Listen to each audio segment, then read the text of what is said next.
The funeral for my old man just wrapped up, and I'm officially flat broke. Fine, I'll take it.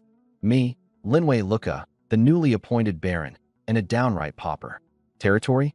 Nothing but a pile of trouble. No food, no money, and more bandits than soldiers at my command. Damn it, how am I supposed to survive this mess? Just as I was stewing in frustration, a faint whiff of something sweet drifted over. Young master, tea is served. It was Elialu, my personal maid. We've grown up together since we were kids. That face, that perfect figure. Man, is she blooming.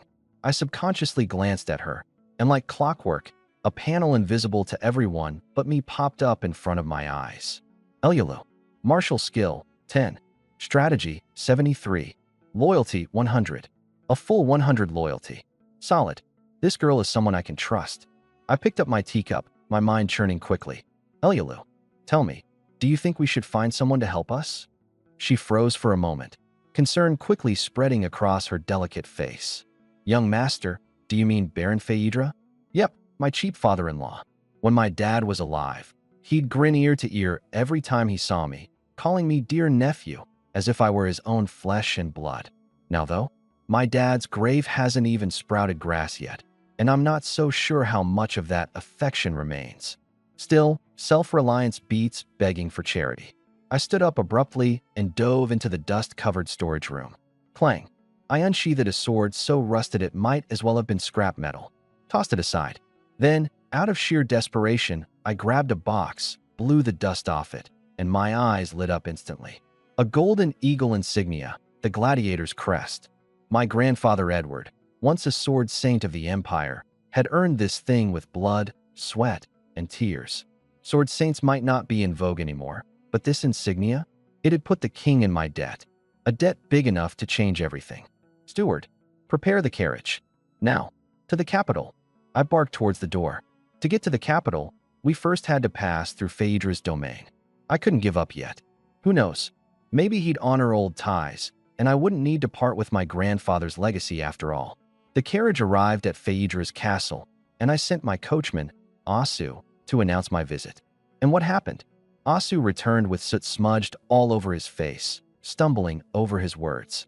And my lord, they said I was a fraud and chased me out. Elialu exploded on the spot. How dare they? Asu, you've served the master for years. What? Their steward's blind or something. My heart sank like a rock. It all clicked instantly. Blind my ass. This had Phaedra's fingerprints all over it. I leaned back against the carriage wall as anger boiled inside me. Damn it. Kicking someone while they're down, this fast? Not even trying to hide it? What a piece of work. I was about to let loose with some colorful words when I noticed Elialu, fuming harder than I was. Her indignation cooled my anger. Asu, I ordered with icy calm, turn us around. To the capital. I'll never step foot in this stinking place again. The rest of the ride passed in silence. When the carriage rolled onto the wide stone streets of the capital, that suffocating frustration finally began to ease up a bit. In a side wing of the royal palace, the desk clerk barely lifted his eyelids as he eyed my threadbare baronial outfit. His condescension was so blatant he might as well have had rural bumpkin tattooed on his forehead. Name? Linwei Luca. What's your business? To see the king. Reason? He snorted, like I'd just told a joke. I wasn't in the mood to waste breath. Smack. I slammed the golden eagle insignia onto the table in front of him. The clerk's jaw practically hit the floor. His sneer evaporated into a groveling grin, and his voice quivered like a leaf. G. Gladiator's crest? Esteemed Baron. Right away. I'll inform His Majesty immediately. With that, he scurried off like a scared rabbit, leaving me to scoff. A bunch of bootlicking chumps, sniffing out power wherever they can. Before long, I was standing face to face with the king. His name was Zerlik XIII. Sitting on the royal throne with his golden hair and piercing blue eyes, he radiated authority, but there was a canny, merchant-like sharpness in his gaze. Baron Luca, he cut straight to the point. You've brought the gladiator's crest to me. What's your request? Dropping to one knee, I paid him the full respect his status demanded. But the words I spoke were anything but deferential. Your Majesty, I need money. And men. I raised my head, locking eyes with him. I hope to trade this crest for someone who can help me, and a sum of gold. Zerlik XIII blinked, clearly taken aback by my bold and unorthodox proposal. Then he smiled, like he was amused. "Fair enough," he said with an approving nod. "Within the ranks of the Royal Reserve Knights, you may choose anyone, and I'll add 1,000 gold coins. Reclaim this emblem. 1,000 gold coins. Deal." At last, the weight in my heart was lifted. With this money, my territory could finally be saved. As soon as the king's order was issued, I was immediately taken to the Knights' training ground. Honestly, this place called the Knights' Order felt less like a knightly haven and more like a playground for second-born nobles seeking glory. The eldest sons inherit the family legacy, while the rest either fight for their reputation or resign themselves to a civilian life. I cast my gaze around the training ground. Each of them had an air of arrogance, their eyes oozing disdain as they caught sight of my baron's insignia. In their looks, I could see nothing but contempt, as if following someone like me was the ultimate disgrace. Damn it. Sure, I'm broke right now, but I'm still above getting sneers from these spoiled brats. I ignored them and activated my cheat. Lambert. Martial skill, 74. Strategy, 40. Loyalty, 0. Evaluation, A-. Arc. Martial skill, 68. Strategy, 56. Loyalty, 0. Evaluation, B+. A lineup of stats scrolled before my eyes. Each of them was undoubtedly elite. While I leisurely strolled through the field, my gaze drifted over their faces. Those who met my eyes either chose to look away or glared back with even more hostility. Finally, I stopped in a corner. There he stood, silent and still, his gaze that of a lone wolf, calm but fierce. Norrell. Martial skill, 96. Strategy, 80. Evaluation, A+. Loyalty, 0. Special abilities: horse training, hawk vision, weapon mastery, warrior. Holy crap, a diamond in the rough. These stats were head and shoulders above the rest. "Him," I declared, pointing at Norrell. I didn't raise my voice, but everyone in the training field heard it crystal clear. The knight commander walked over and patted Norrell on the shoulder. "Norrell, you've graduated as of today. You'll serve under Baron Linway." Norrell's expression remained unchanged. Without hesitation, he stepped forward, placed a fist to his chest, and saluted me. "Yes, my lord." This guy, his eyes held something, resistance. I liked it. Inside the carriage on our return trip, Norrell sat silently, as still as a statue. I could tell what he was thinking. To him, following a broke baron like me probably seemed like a dead end. But he didn't know. Being with me was the opportunity of a lifetime. In one corner of the carriage was a hefty bag of gold coins. Iluru poked at it curiously. "Young master, now that we have money, shouldn't we buy some good weapons?" she asked, her big, bright eyes blinking at me. That had been my plan, to distribute military pay, stabilize morale, and use the remaining funds to buy equipment. But Iluru's question gave me a brilliant idea. Why don't we hire some blacksmiths instead? If we had our own smiths, we'd save a fortune. I slapped my thigh in realization. She was absolutely right. A single cheap iron sword cost a gold coin. Equipping one soldier would take 10. With the money I had, I'd barely be able to arm 100 men. And in a world full of monsters and magic, that wouldn't even make a dent. Hiring our own blacksmiths, that was the sustainable route. The only catch: talented blacksmiths were rarer than gold. By the time I returned to my territory, I hadn't even had a chance to settle in before word reached me. My sale of the gladiator emblem was already making waves. No doubt, that old fox, Baron Fedra, was grinning ear to ear by now. Back when he and my father acted like sworn brothers, he was only interested in our family's military merits and my grandfather's honors. With my father now gone and myself pawning off honor for cash, I must appear like a disgrace, devoid of value, in a businessman's eyes. Fine by me. A shallow connection like that, it's better to cut ties early. What the hell? These are my soldiers.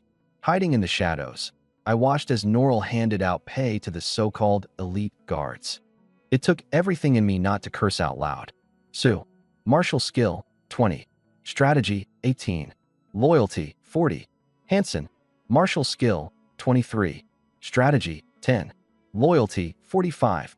A collection of weaklings with laughably low loyalty.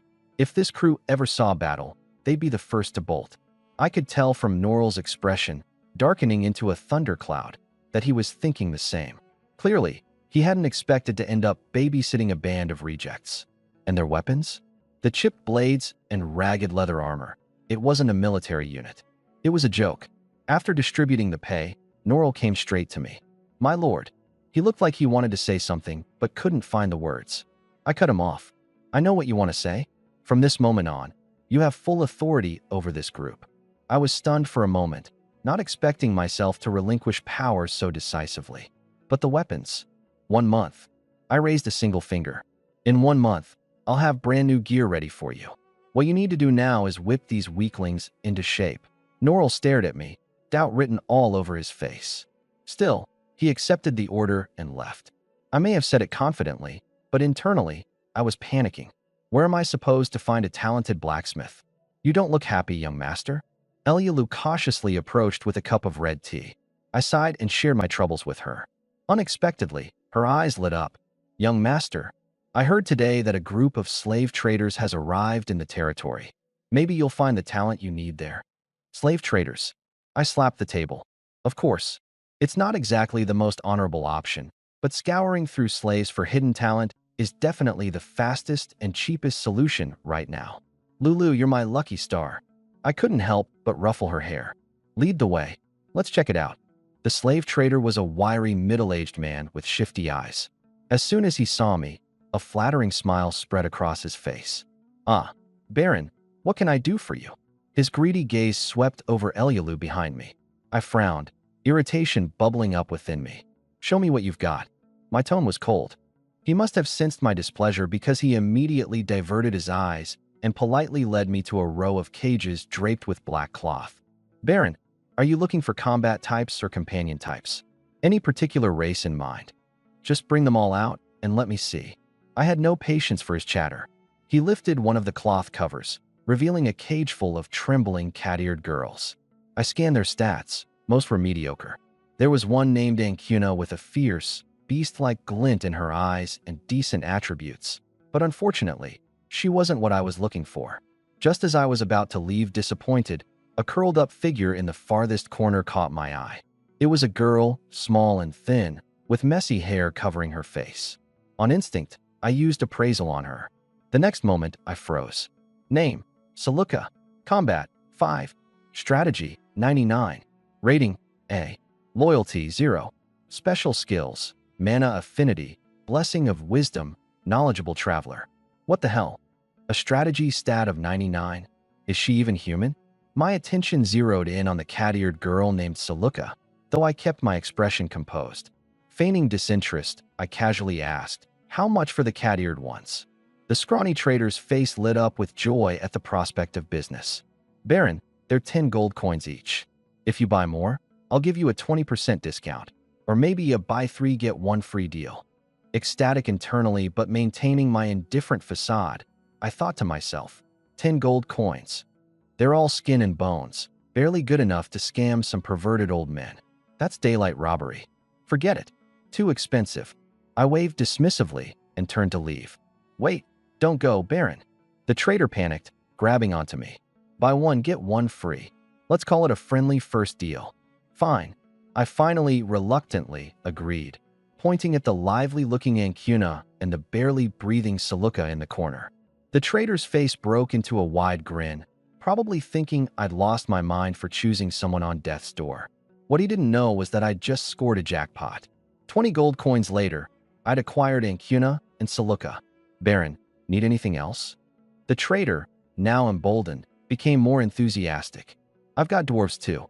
Interested in taking a look? My eyes lit up at the mention. Dwarves? Natural-born blacksmiths. He pulled back the cover of another cage, the stench immediately assaulting my nose. Inside were about a dozen listless dwarves. I activated scan right away. Sure enough, most carried the blacksmith talent. Eventually, my gaze settled on the frieliest-looking dwarf in the bunch. Name, Beaglin. Combat, 30. Strategy, 50. Rating, A. Loyalty, 0. Special skills, Heir of the Forge of Valor, Artisan's Heart, Blacksmith. Another A rank. His attributes weren't great, but just the skill, Heir of the Forge of Valor, sounded ridiculously impressive. Him, I declared without hesitation, not even asking the price. The trader, ever quick to seize an opportunity, gave me a friendly price, 10 gold coins. Deal.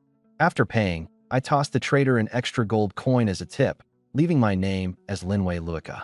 I told him to keep an eye out for any other exceptional talents in the future. The trader, alone, grinned widely. It was likely he thought he'd made a killing today. Little did he know, the real winner here was me. Laughing so hard his mouth couldn't close, he thumped his chest and promised to serve me to his utmost. On the way back, I had Ashu use the carriage to haul the newly purchased slaves while Iluru and I walked behind.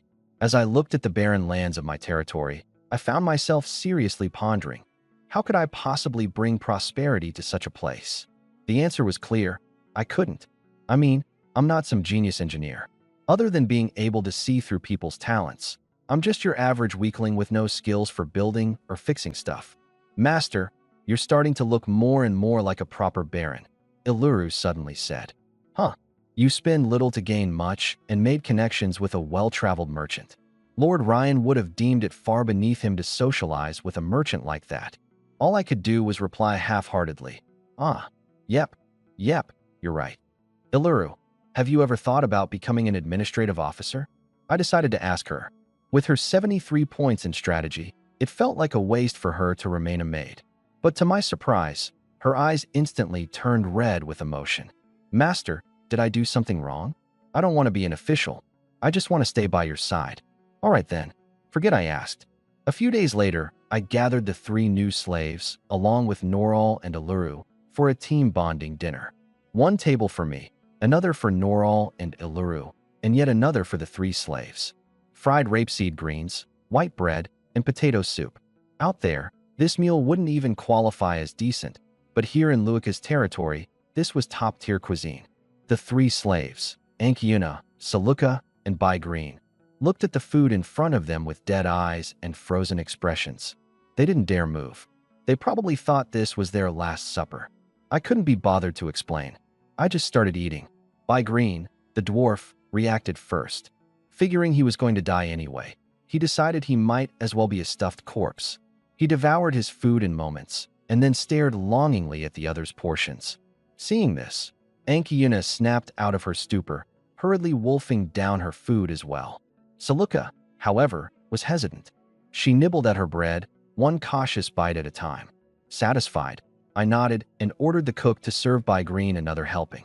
After dinner, I threw myself into managing the territory's affairs. To give Bai Green a proper forge, I spent the last of my gold coins, buying up all the iron ore from the locals and procuring an array of tools. 1,000 gold coins, gone in the blink of an eye. Damn, you never realize how expensive it is to run a household until you're in charge. I absolutely need to figure out a way to make more money. That night, Saluka and Ankyuna lay on their warm, comfortable beds, unable to sleep. Saluka, Ankyuna spoke up suddenly, breaking the silence. Back in the village, I couldn't stand you. You were beautiful, quiet, and all the boys adored you. Unlike me, I was just a wild tomboy. When we got captured, part of me was almost smug, thinking, now we're finally the same. I hated humans. They killed my parents, destroyed my home. But now, another human has given me this life. The irony isn't lost on me. Ankyuna's voice grew softer with each word. What's his play? Treat us like pampered pets just to shatter us later? But haven't we already been to hell and back? Saluka didn't respond. She simply hugged the blanket tighter, curling up in the corner of her bed. What Ankyuna didn't notice was the flicker of a memory crossing Saluka's mind, being so close to death that it would have been too late, were it not for Lin Wei spending nearly 8 pieces of gold to have a priest save her. Ankyuna, consumed by her own envy, had chosen to keep this a secret. But in Saluka's mind, Lin Wei's face, soft and unthreatening, lingered for a moment. Maybe, just maybe, this gentle-looking human boy was different after all. At the smithy, I looked straight at the stout, sharp-eyed dwarf in front of me. Bai Green. Yes, master. Bai Green immediately stood at attention, his gaze filled with respect. A week of decent food and treatment had made him fully understand. I was not like those nobles who treated him like cattle. What do you think of the forge? I gestured toward the shiny new tools around us. It's wonderful, master. I sighed, shedding a look of solemn sorrow. But you know, this territory is as poor as it gets. If I go bankrupt, there'll be no more white bread or fruit wine for you. Bai Green's face instantly dropped. After being spoiled by the good food and drink, the mere thought of going back to the old days tortured him. Master, I want to work hard for you, he quickly declared.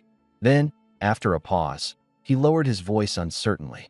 But the weapons I make might have some minor imperfections. Imperfections? Well, they're, generally unusable by the average person. I didn't quite get what he meant. He didn't explain further either.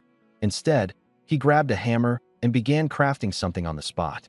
I took this chance to glance at his stats. Loyalty, 70. Not bad. He was trustworthy now. Clang, clang, clang. After a flurry of hard work, a ridiculously heavy iron sword lay before me. Master, it's done, said Bai Green, wiping the sweat off his brow. I walked up, reaching out to grab the sword. And, I'll be damned, I couldn't lift it. Only then did I understand what he meant by the flaw. This thing, you couldn't even swing it without serious strength. Lucky for me, that's not an issue. I had Iralu fetch Norrell. The moment Norrell got his hands on the sword, he lifted it effortlessly, as if it was a toy. His face lit up with pure joy. What a sword, he exclaimed, clearly smitten. Master, can I use this? Of course. I waved my hand generously. Norrell loyalty plus 10, current 80. Outstanding result. Bai Green, I turned to the dwarf. Follow this standard going forward. 1 sword, and you'll be paid 1 silver coin for your work. Bai Green froze on the spot, stunned. 1 silver per sword? He could forge 20 swords a day. That's 2 gold coins. A slave, actually earning money? Praise you, great master. Overcome with emotion, he nearly dropped to his knees. Bai Green loyalty plus 20, current 90. Handled. A week later, Bai Green handed me 200 shiny, hefty longswords. Naturally, I didn't shortchange him on the promised payment. I brought Norrell along to the training grounds to outfit the new recruits. What surprised me was how in just 1 short week, those rookies had completely transformed. Sue, courage, 35. Loyalty, 50. Hansen, courage, 38. Loyalty, 55. Every recruit's courage stat had surpassed 30, and their loyalty had grown across the board. They stood tall, disciplined, with a fierce glint in their eyes. Norrell, you really are something else. With these new weapons and Norrell's training, dealing with your run-of-the-mill bandits wouldn't be an issue. I equipped my guard unit with 100 swords. That left me with 100 more. Time to turn those blades into gold coins. Forget that old fox Fedra from the neighboring territory. I hauled the weapons directly to the capital, aiming to strike a deal with the Far East Trade Guild, the largest arms dealer in Norrance. The guild master was a mild-looking middle-aged man. Though he casually hefted one of the heavy long swords with a single hand, his expression unchanging. Decent craftsmanship, he said, but they're not enchanted weapons. 30 gold coins apiece. I've got 100 of them. I coolly crossed my legs. His eyes lit up. 100? Make it 40 gold coins apiece. Deal. For 1,000 gold coins. After subtracting costs, I cleared over 3,000 in profit. From flat broke to rolling in gold in under a month. Man, what a rush. Picture this, for 1,000 heavy gold coins packed into 4 large chests. The weight in my possession felt so tangible it was almost intoxicating. Casually, I tossed a few silver coins to 2 soldiers and my coachman and told them to help out some homeless widows in the capital. The soldiers' eyes gleamed as they eagerly ran off. Only my old coachman, Ashu, shook his head and insisted on staying by my side. I didn't argue, instead roping him into hauling these literal treasure chests. First stop, the armor shop. I dropped 1,000 gold, walking out with 100 gleaming sets of chainmail and dozens of kite shields. My heart raced looking at all that gear. Damn, if only I had a cavalry unit. Something twitched elsewhere for a moment at the thought, but after checking horse prices, my dreams were quickly squashed. A decent warhorse cost 300 gold each. I'd barely afford to set up a single cavalry squad. There goes the cavalry dream for now. Before heading back, I wandered through the market, picking up a gift, a pink ribbon, for Iralu. I made sure not to leave Antuna and Saluka out, grabbing something small for each of them. Can't play favorites when it's all about earning their trust. Passing a magical bookstore, curiosity got the best of me, and I dipped inside. Wizardry. Now that's a word that screams prestige and price. And damn, was it pricey. One introduction to magic tome set me back 130 gold. Another, applications of magical attributes, cost a whopping 300 gold. And of course, a wizard's scandalous romances added another 100 gold to the tab. My wallet hurt, but I gritted my teeth and paid for it. The first two books were an investment in Saluka. Her magic affinity talent would be wasted if she didn't pursue the path of a mage. As for the last book, Ahem, well, even lords need to self-improve and broaden their horizons, don't they? Returning to the estate, Iralu swept into my arms like a chirping little bird, snuggling against my chest. You're finally back, master. Iralu missed you so much. I playfully tapped her nose and pulled out the pink ribbon like a magician. Her face immediately lit up, cradling it in her hands like it was a treasure. Antuna and Saluka stood nearby in their new maiden training uniforms, looking shy yet presentable. I didn't miss their envious glances. A knack for learning magic. I quickly corrected myself, trying to maintain composure. Silruka hesitated, clutching the new book tightly in her hands, her cheeks still faintly pink. Her tail flicked nervously behind her. Magic? Me? You think I can do it, master? I smiled warmly, leaning back in my chair. Of course. I wouldn't offer if I didn't see potential in you. Besides, I added with a smirk, it might be fun to surprise those who underestimate you. Her ears twitched, and for the first time, I saw a small, determined smile grace her lips. I'll do my best. Good. I'd planted another seed. Time, patience, and maybe a little guidance would turn her into a valuable ally. And well, I wasn't going to complain about having a magical expert among my ranks. The following weeks were productive, to say the least. With the successful clearing of the blood-boar bandits, both the resources and morale of my territory began to rise steadily. The townsfolk started to look at me, no, at us, with genuine respect rather than wary skepticism. Anjuna had taken up her role with the horses remarkably well.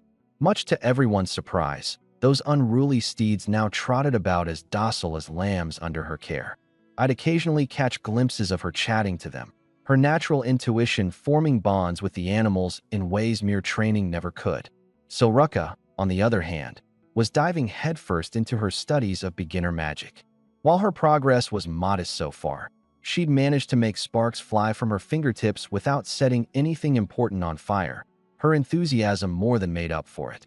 Every success lit up her face, and, although she tried to hide it, I could tell she was proud to finally have something she could call her own. One evening, as I sat amidst the growing stack of plans, ledgers, and maps in my study, I found myself pausing for a moment of reflection.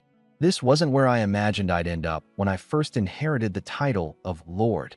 Frankly, I wasn't sure I even wanted it at the time. But as I watched the pieces of my domain slowly fall into place, loyal people like Anjuna, Silruka, and my overenthusiastic knight Norel among them, I began to feel a sense of purpose I hadn't felt in years. The world was vast, full of challenges and opportunities. Mistakes would surely be made, and enemies would inevitably rise. But for the first time, I felt ready to face it all. Because this was no longer just my story. It was ours. The gift of magic. I forcibly redirected the conversation, speaking with genuine sincerity. I'd like you to become the guardian of Luika territory. But, even if you can't manage it, that's okay. I looked at her, speaking each word with deliberate clarity. Luika territory will always be your home. With my encouragement and unlimited resources, Saluka threw herself headfirst into the world of magic, even giving up her duties as a maid. On the other side of things, my dwarf cash machine, Biglin, was working overtime after I threw another 2,000 gold's worth of iron ore into his forge. Fearing he might work himself to death, I even hired him 2 apprentices to lighten the load. A month later, 500 brand new Norlar Joy swords were freshly forged. 500 swords. At the previous price, that equated to 25,000 gold coins. For reference, my rundown little territory only collected about 10 gold coins a month in taxes. Those 25K? That was over 2 centuries of tax revenue for me, earned in one go. I looked at that pile of swords, and what flickered in my eyes wasn't their steel gleam. It was the golden shine of cold, hard cash. Baron Linway, we meet again. The president of the Far East Trading Guild, Wes, smiled so widely it looked like his face might crack.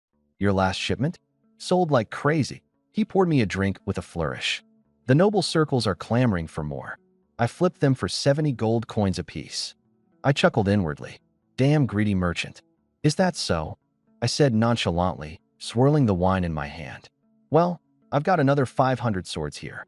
Think you can handle that kind of inventory? Wes's eyes bulged to the size of saucers, his breath catching. Handle it? I'll take however many you've got. The deal went through without a hitch. 20,000 gold coins straight to my pocket.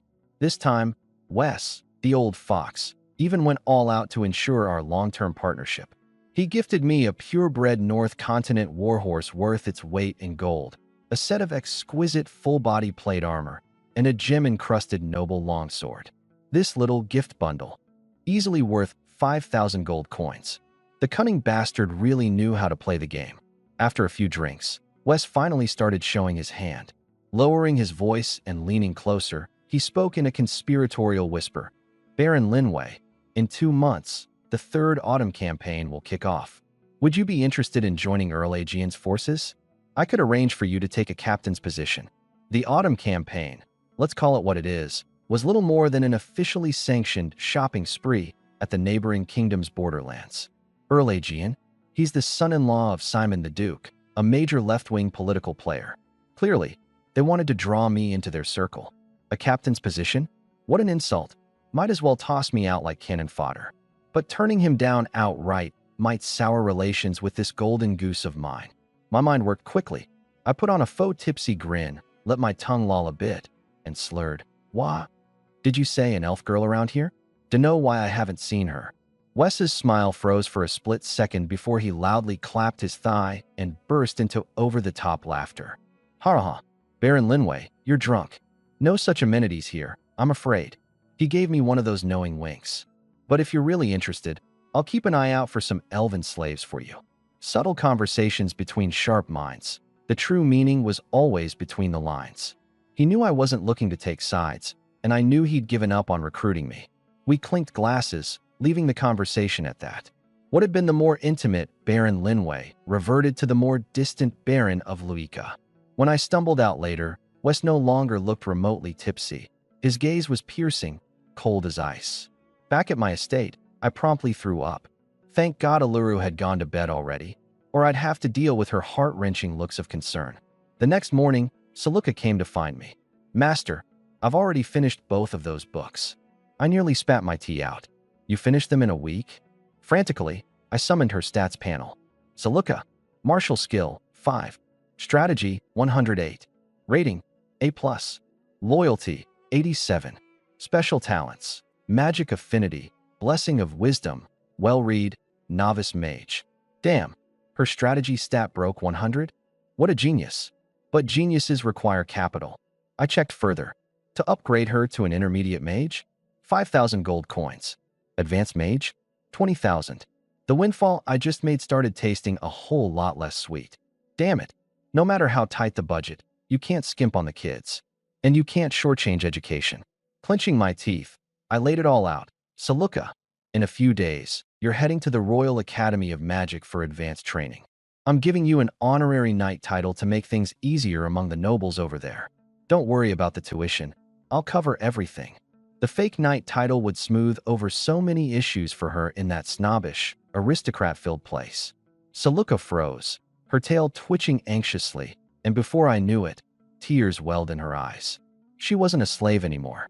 She was actually being made a knight, and her master would spend a fortune ensuring she got an education. And master, plus 13 to Saluka's loyalty stat current, 100. Success. Before I could react, a warm, soft. Her petite body threw itself into my arms, holding me so tightly I nearly stopped breathing. Master, Saluka will never let you down. I patted her gently on the back, and only one thought ran through my mind. This investment is worth it. Late at night, there was a soft knock at my bedroom door. Master, are you still awake? It was Saluka. I opened the door to find her clutching a pillow, her eyes full of anticipation. I can't sleep. Can I sleep with you, master? My brain, a veteran of calculated deliberations, roared into overdrive, but reason firmly reminded me this young girl was merely feeling insecure before leaving her home. Come in. I generously made room by offering half the bed.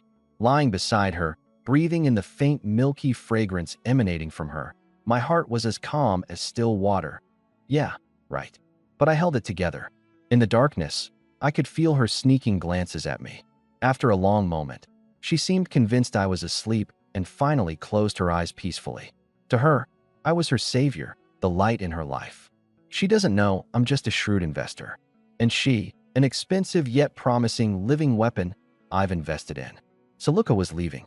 Anki Yuna, that unruly little wildcat, wouldn't admit it, but she was struggling to hold back her emotions. The two of them had grown up in the same village, sold off together, served as maids together. Now, Saluka was heading to the capital to pursue the glory of magic, while Enkiuna stayed behind to wrangle fiery horses in the stable. Saluka wanted to properly say goodbye, but Enkiuna remained silent. It wasn't until the carriage carrying Saluka disappeared beyond the horizon that Enkiuna shouted with all her strength, as if it took everything she had. "Safe travels. I'll be waiting for you to come back." I stood nearby, witnessing the whole scene unfold. According to my loyalty system, the bond between these two girls had exceeded petty jealousies. Not bad. I gave Saluka a reassuring look.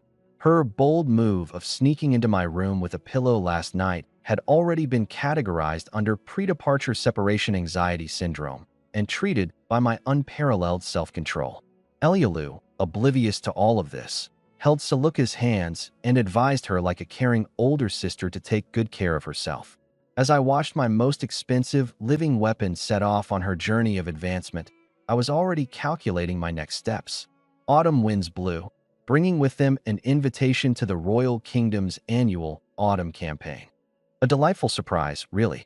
Perhaps the insignia I sold last time had reminded His Majesty the King of my existence in some remote corner of the realm. This was a once-in-a-lifetime opportunity. Military achievements were the only hard currency for climbing ranks. In this world, no title means no voice. My reserve of 25,000 gold coins would serve as the chips for this gamble. I divided them into 3 portions. The first 5,000 coins were allocated to Saluka as her research funding. The second portion, 10,000 coins, was wholly invested in iron ore. The mines in Luika County were my treasure trove, and Big Len was my mint. The influx of commerce had everyone in my territory buzzing with excitement, and the tax revenues soared before my very eyes. The third and final portion, another 10,000, was split in half. 5,000 went into infrastructure improvements, reinforcing city walls, digging wells, and paving roads to win the people's favor. The remaining 5,000 went toward military recruitment. 200-strong villagers were enlisted, expanding my personal guard to 300 men. Weapons. With Big Len, I could turn iron ore into swords. Training? Noril could mold farmers into soldiers. My army was taking shape at an astonishing pace. Master, the steward from the Federa territory, is here with an invitation. The Baron would like you to join him for dinner. My old butler informed me from outside. Elialu was helping me dress in front of the mirror as my mind conjured up the image of the pesky old fox next door, the Baron of Federa, wearing that perpetually insincere smile of his. Back when I was struggling, he avoided me like the plague. Now, with my newfound success, he comes fawning over me. How? Endearingly predictable. Not interested, I replied icily, dismissing him with only 2 words. Ah, how the tables have turned. Once upon a time, he could hardly be bothered to give me the time of day. Today I'll make sure he doesn't even get the chance. The training ground was a hive of activity. Noril had divided the 300 soldiers into 2 groups. The 100 veterans, with most of their combat ratings above 40, were engaged in brutal live drills, swords clashing, sparks flying. Meanwhile, the 200 new recruits diligently practiced the fundamentals of swordsmanship. In a corner of the training grounds, Ankiuna was commanding 50 of the most elite troops, familiarizing them with their new partners. 50 majestic horses, seized from bandits of the northern continent, stood proudly under her care, their muscles taut and spirits high. Nearby were 50 massive wooden crates. Inside each crate was a suit of full-body horse armor, custom designed by me and forged in secret by Big Len. Each set of armor gleamed silver. Over 100 pounds. Heavy cavalry. This is my trump card, a game-changing, battlefield-dominating ace. In this year's autumn campaign, I plan to pack these horse armors into crates, hauled by draft horses, disguised as logistical supplies. Wealth must remain hidden. A trump card should only be revealed when the stakes are highest. A month later, I received a letter from the Royal Magic Academy. It was West Luca's academic report. In the letter, her mentor used every word of praise imaginable to describe West Luca's magical talent. In just 1 month, she had mastered all intermediate-level magic and was even on track to earn the title of the youngest high-ranking mage in history. This was within my expectations. The second half of the letter mentioned something else. Earl Fallers, a powerful noble in the capital and a key figure in Duke Simon's faction, had taken notice of West Luca's talent. He had personally extended her an offer to join him. His proposal was to double the benefits she received from the Luca domain, cover all her future tuition costs, and provide her with rare magical equipment and books. Anyone with even half a brain would know which option to choose. On one side, there's a mere baron ruling a backwater, nameless domain. On the other, a mighty earl from the political epicenter of the kingdom. The mentor subtly expressed her concerns at the end of the letter, stating this would be a significant test of loyalty for a young girl. I put the letter down, picked up my tea, and chuckled softly. A test? Earl Fallers gauges loyalty with money and status. But I can directly see loyalty as a numerical value. How can he possibly compete with me? My 300-strong Luca Steel Guard is now ready. 1 month of intensive training had utterly transformed these former miners and hunters. Their valor stats are no lower than 40, while those 50 veteran soldiers under Norrell's command all surpassed 50, with their rankings skyrocketing from E+ to C tier. From the most elite of this group, I assembled my ace, the heavy cavalry unit. When these soldiers learned they would each be granted a warhorse, their expressions were akin to winning the lottery. In this world, a barony affording iron armor and long swords for its forces is already opulent, let alone fielding actual cavalry. Such a prospect would be deemed outlandish. Norrell, in particular, was ecstatic like a 400-pound child. He picked out the most magnificent stallion and even started sleeping in the stables next to it every night. The only one looking disheartened was Ankiyuna. Her face was visibly glum as she stared at the half-empty stables. "Master, make sure they're careful during training," she implored, concerned. This little wildcat had grown attached to the horses. I watched her twitchy tail swinging back and forth in irritation, barely restraining the urge to pat it. This wasn't like West Luca, whose soft, tender nature might allow such indulgences. Ankiyuna, if provoked, truly would bite. "Master, is there any news from West Luca?" she suddenly asked. I shook my head. Other than letters asking for tuition payments and commending her for her new intermediate mage certification, I hadn't received any personal correspondence. "You could write to her," I suggested with a smile after noticing the fleeting disappointment in her eyes. Ankiyuna's face flushed red, and after mumbling a quick, "Thank you," she darted away. Seems this little wildcat gets shy too. How amusing. The Royal Capital Magic Academy. Congratulations, West Luca. You've successfully cast an advanced-level spell. Mentor Londine stared at the cat-eared girl before her. This prodigy who had only enrolled 3 months ago, and felt her worldview shattering. This wasn't just talent. This was monstrous. She immediately reported the matter to the Academy Dean. The Dean, Elia, a several-centuries-old elf, ranked as the 13th most powerful Grand Mage on the continent, and the only honorary Duchess of the Norlands Kingdom. A living legend. When West Luca was brought before this otherworldly, white-haired beauty, she was so nervous she forgot how to breathe. "Very gifted," Elia said after sizing her up for a moment, issuing her assessment. Then, she dropped a bombshell. "Then I, Elia, would like to take you as my apprentice. Do you accept?" West Luca's brain short-circuited immediately. Legendary Grand Mage Elia takes on her first apprentice in 100 years. News of this event detonated within the noble circles of the royal capital like a magic-induced explosion. Elia's previous 2 apprentices? One became a human legend, renowned for slaying a dragon. The other? The current Elven Queen. West Luca's name spread like wildfire throughout Norlands, with countless olive branches being extended her way, filling her mailbox to the brim. She, however, remained expressionless as she unceremoniously dumped all those letters straight into the trash bin. She now had the strongest backing imaginable. Elia warned her, until she commanded power on par with her potential, she must never reveal that she hailed from the Luica barony. It was a matter of protecting me and my territory. The best form of protection. A tall tree in the forest catches the wind's attention. A small and insignificant barony raising a legendary disciple? That, in itself, was an original sin. On the other side, Count Pharos, who had once tried to recruit Saluka, received a letter stamped with Alia's seal. The content of the message was simple: mind your own business. The text alone was enough to send Count Pharos into a cold sweat. He immediately swore an oath against his damned curiosity and began spiraling into overanalysis. A knight from a backwater barony becomes Alia's disciple? Wait, could it be? Baron Luica is secretly Alia's illegitimate son.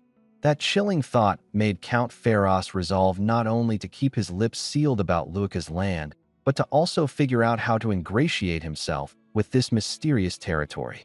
After all, who wants to offend a legendary archmage and her supposed illegitimate child? Saluka received a letter from Ancuna, and her joy bubbled over like that of a child. Just as she prepared to reply, her mentor, Alia, stopped her. Until you become a true mage, refrain from contacting him, Alia instructed. But I miss them so much. Saluka's eyes welled up, pleading with her mentor. Alia let out a soft sigh, gently patting her on the head. My child, you need to be strong enough to stand proud by his side.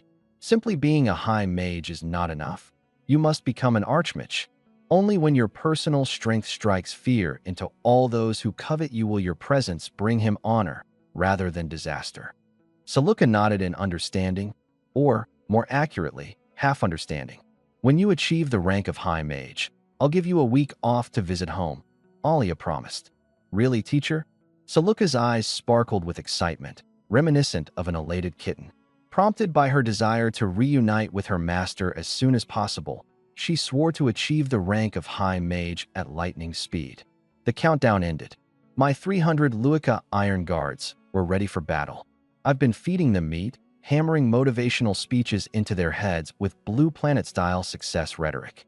Now, every single one of these wolves looks at me with a fiery determination that lights up their eyes.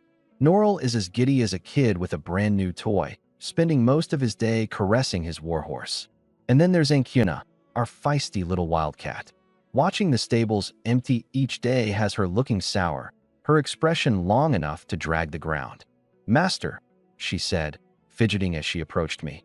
Please make sure none of them hurt the horses. I nearly burst out laughing. Is she worried about the horses or the soldiers? Before I could respond, she added quietly, Have you heard any news from Saluka?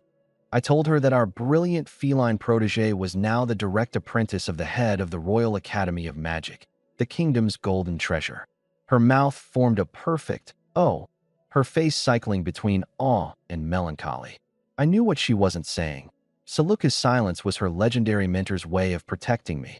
After all, just how conspicuous is it for a no-name barony to churn out a prodigy who stuns an entire kingdom? Good thing I maxed out her loyalty long ago. Otherwise, someone would have stolen her right out from under my nose by now. The day of departure arrived in a flash. Uluru wept rivers of tears, clinging to me so tightly it was as if she thought I'd vanish. Master, you must come back safely, she begged. Of course, I reassured her, patting her shoulder. Leaning in close, I whispered, Don't jinx me with a flag, silly girl. I swung onto my horse as 300 fierce and heavily armed guards gathered behind me, alongside over 800 militiamen hauling supplies. The grand convoy set out toward Furnace Bridge Fort, marching boldly toward victory and my first battleground glory. Furnace Bridge Fort was a riot of noble banners, turning the place into a marketplace of claimants. I strode directly to the registration officer. Barony of Luica, 300 elite soldiers, 500 in supply corps. Elite? The clerk raised a skeptical eyebrow, his face screaming, Are you kidding me? However, when his gaze shifted behind me to meet the piercing stares of my polished, battle-ready soldiers, his jaw practically hit his desk. He gulped audibly, his hand trembling as he marked a thick circle around the word elite in the ledger. Compared to the flaunting and theatrical troops brought by other nobles, My unit stood out like a ravenous wolf suddenly crashing a husky-themed costume party. I spotted Baron Fedra almost immediately, his face ashen when he sized up my troops and contrasted them with his shoddy bunch of misfits. The look on his face made it clear he regretted every decision that had led to this moment. I'll bet he's chewing himself up inside. Back then, you acted indifferent and dismissive. Today, I'm making it impossible for you to reach me. That kind of blatant, face-slapping moment feels damn satisfying. Later that night, the flood of nobles trying to cozy up to me nearly wore out the threshold of my tent flap. Got crushed into pieces. All the ones who wanted to send gifts for my daughter, curry favor to my concubines, or even dig up dirt on me. Yeah, I laughed and cursed them all away. I'm here to fight a war, not to build some harem. The next morning, the autumn campaign officially began. The so-called autumn campaign is really just a polite way of calling a state-sanctioned looting spree. A bunch of legitimized thugs go around raiding their neighbors for free stuff. Watching dukes and kings let their armies swarm like locusts, stealing cattle, sheep, and women, it made my stomach churn. Norl, I called for my knight. Relay my order. Kill Rima troops only. Not one finger is to be laid on civilians. Norl looked confused as hell, but nodded as ordered. I know the soldiers won't be happy about it. They won't get women or extra spoils. But that's my line in the sand. I'm not here to be a scumbag. I'm here to win glory and secure my title. We dove straight into the forest. On the way, we cleared out several Rima outposts. The heads of blue-eyed soldiers we took became tokens of our accomplishments. Around noon, a scout came rushing back with news. Sir, there's a town up ahead. We pushed past the trees and, sure enough, there it was, a stone-walled town. But something was off. The walls were crumbling, the gate left wide open, and there wasn't even a proper guard detail. It was eerily quiet, like a ghost town. The air reeked of a trap, a damn obvious one at that. I squinted up at the lazy soldiers patrolling the walls and activated my little cheat ability. Dewin, Marshall, 60. Strategy, 40. Rating, C+. Noah, Marshall, 64. Strategy, 35. Rating, C+. I swear I sucked in a sharp, icy breath, my blood running cold. These stats, every single one of them marked elite knights. An elite unit like this, sitting behind defenses that looked like a joke? This wasn't a town. This was a slaughterhouse all dressed up, dangling a bright, cheerful welcome sign to lure idiots in. And speaking of idiots, there's this Baron Farrell, a sneaky little bastard who's been shadowing me the whole way. The guy's a slick merchant turned noble, too cunning for his own good. Knowing his ragtag bunch couldn't compete with big-shot nobles like me, he's been sticking to my coattails, hoping to scavenge whatever scraps he can. But guess what? He got lost. This forest? Way harder to navigate than he thought. By the time he stumbled upon an outpost I'd cleared, all he found was a heap of headless, stripped corpses. The guy was stunned. Are these guys so filthy rich they don't even bother looting leather armor? What tripped him up even more was the untouched village nearby. How the hell was it untouched after an outpost got wiped? The answer's simple. I only kill soldiers. I don't mess with civilians. By the time I arrived, those villagers were long gone, hiding in the woods. Poor Farrell. Dreamed of making some sweet war profits, only to get jack squat. Right about then, one of his scouts came racing back to report. Baron, we've spotted Baron Luiska. He's right up ahead, camping by a town. But they haven't attacked. Farrell lit up like a damn bulb and rushed toward my location. From a distance, he spotted my camp and the so-called lightly defended town. Open gates, lowered drawbridge, sleepy guards casually lounging on the walls. He all but saw piles of gold and Rima women tossing off their clothes, beckoning him closer. But then he stopped. That old fox, while terrible at warfare, isn't brainless. Why wasn't Lindvis taking the bait? When something looks too good to be true, it's probably a trap. So, he set up camp nearby, silently joining me in a whoever moves first loses standoff. 2 days passed, and I made up my mind to leave. There's no doubt in my mind this place is a trap. Only an idiot would charge in. Farrell's not biting, so there's no point sticking around. But just as we prepared to break camp, something stirred in the town. A scout came racing inside its gates, and moments later, the gates were flung open. One by one, squads of heavily armored cavalry poured out, dark and dense, like a moving steel forest.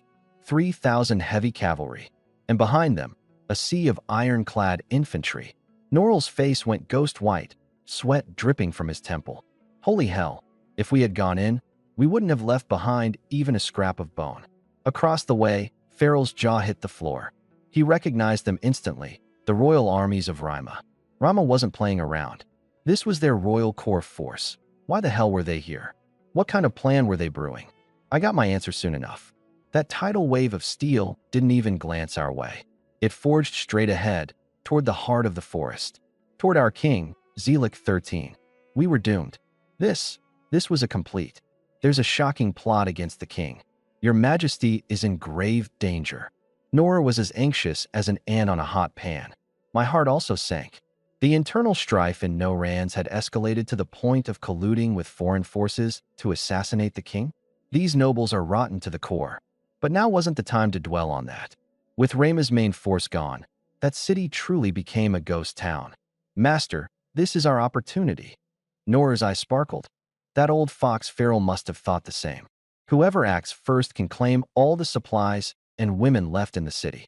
However, I shook my head. Nora, how far are we from Rama's George stronghold?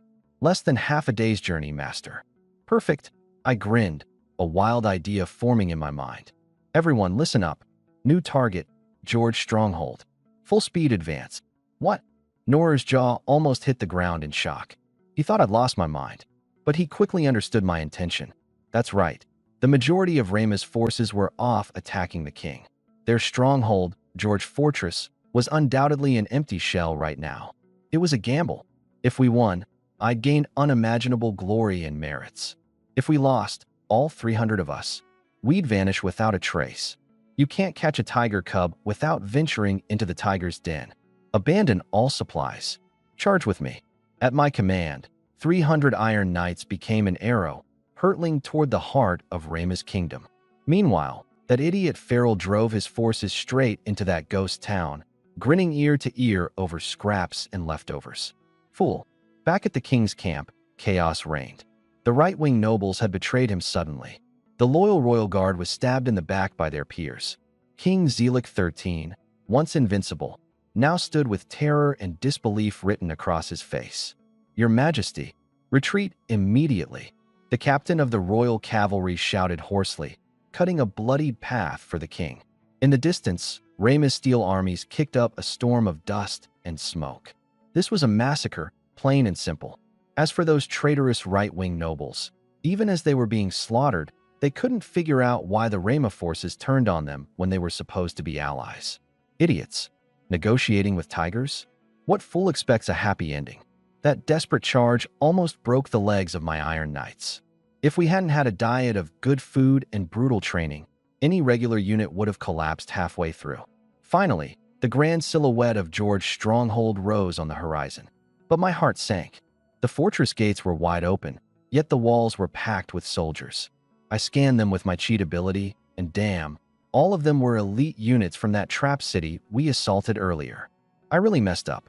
I had abandoned all the spoils of war, even the heads we collected, for this gamble. Going back empty-handed would make me the laughingstock of this campaign. A frontal assault? Don't even think about it. Those rows of ballistae on the walls would shred us into mulch. Just as I was about to order a retreat, a small team of 5 emerged from the fortress. Leading them was a young man in golden armor, flanked by nobles radiating bootlicker energy. Narrowing my eyes, I activated my cheat ability. Ein Pedeth, Bravery, 30, Strategy, 60, Assessment, C. Holy crap, a prince. This was one of those miracle moments people dream of. My heart started pounding. Adrenaline coursed through me. Capture him. If I could capture him alive, forget a barony. I'd be guaranteed an earldom. I immediately signaled Nor, letting him know to prepare for a surprise attack. Take him alive, I whispered. This brat here? He's none other than Rama's prince. Nor's eyes widened like saucers, his breathing heavy with excitement. When he looked at me, his gaze screamed undying admiration. That group of geniuses walked straight into our ambush. Your Highness, the forest here holds treasures. You'll not leave empty-handed, I promise. A chubby earl grinned obsequiously. A scrawny knight frowned and hesitated. Lord Vian, The battle rages nearby. Isn't coming out here a bit risky? And just like that, the tripwire snapped taut. Thud. The five-man team tumbled from their mounts, falling headlong into the dirt. Before they could react, my soldiers pounced. Like wolves, they descended upon them, their blades slicing ruthlessly. The process was swift, clean, and ruthlessly efficient. Not a single scream escaped their throats. Prince P. The chubby count and the scrawny knight were both pinned to the ground, cold steel pressed against their necks. I walked over, my gaze sweeping across their status panels. Crown Prince, Count, nothing remarkable. But when my eyes flicked to the panel of that scrawny knight, I froze. Unveil. Bravery, 40. Intelligence, 80. Grade A. What the hell? A princess. A cross-dressing princess. Holy crap, did I just stir up the hornet's nest of the Rima royal family? 2 important catches in one go. Take them all. Now. Retreat immediately. I barked decisively. My lord. Norrell made a throat-slitting gesture toward Einvale. This night, lying on the ground, Einvale's sapphire blue eyes glared at me with anger and humiliation, as if she wanted to flay me alive with just her gaze. I chuckled. What a rare catch. What a waste it would be to kill her. Don't kill her, I smirked. Tie this knight to my horse. Meanwhile, in both Norlands and Rima, chaos erupted. King Zelik 13, already seething from an autumn campaign he nearly lost his life over, returned home and immediately ordered the heads of every traitorous noble house to be hung from gallows in the city square. Rima's king Eincharlie wasn't faring much better. Having just celebrated an unprecedented military victory, he was interrupted by news that made him want to murder someone on the spot. His most beloved daughter, along with his useless son, had been kidnapped right under his nose.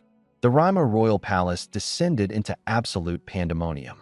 And the mastermind behind all this, me, Lin Wei, was leisurely escorting my captives back to my territory.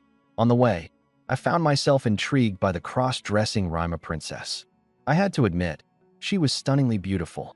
Soft ash-gray hair, sapphire blue eyes, and skin pale as snow. But now, those enchanting eyes were filled with nothing but hatred for me. What's this brave and dashing knight's name? I teased. Vale, she spat through her teeth. When I reached out a hand, she instinctively shrank away, her body reacting faster than her mind. Looks like the occasional accidental pat I gave her on the rear during our journey had left quite the impression. Relax, Einvale.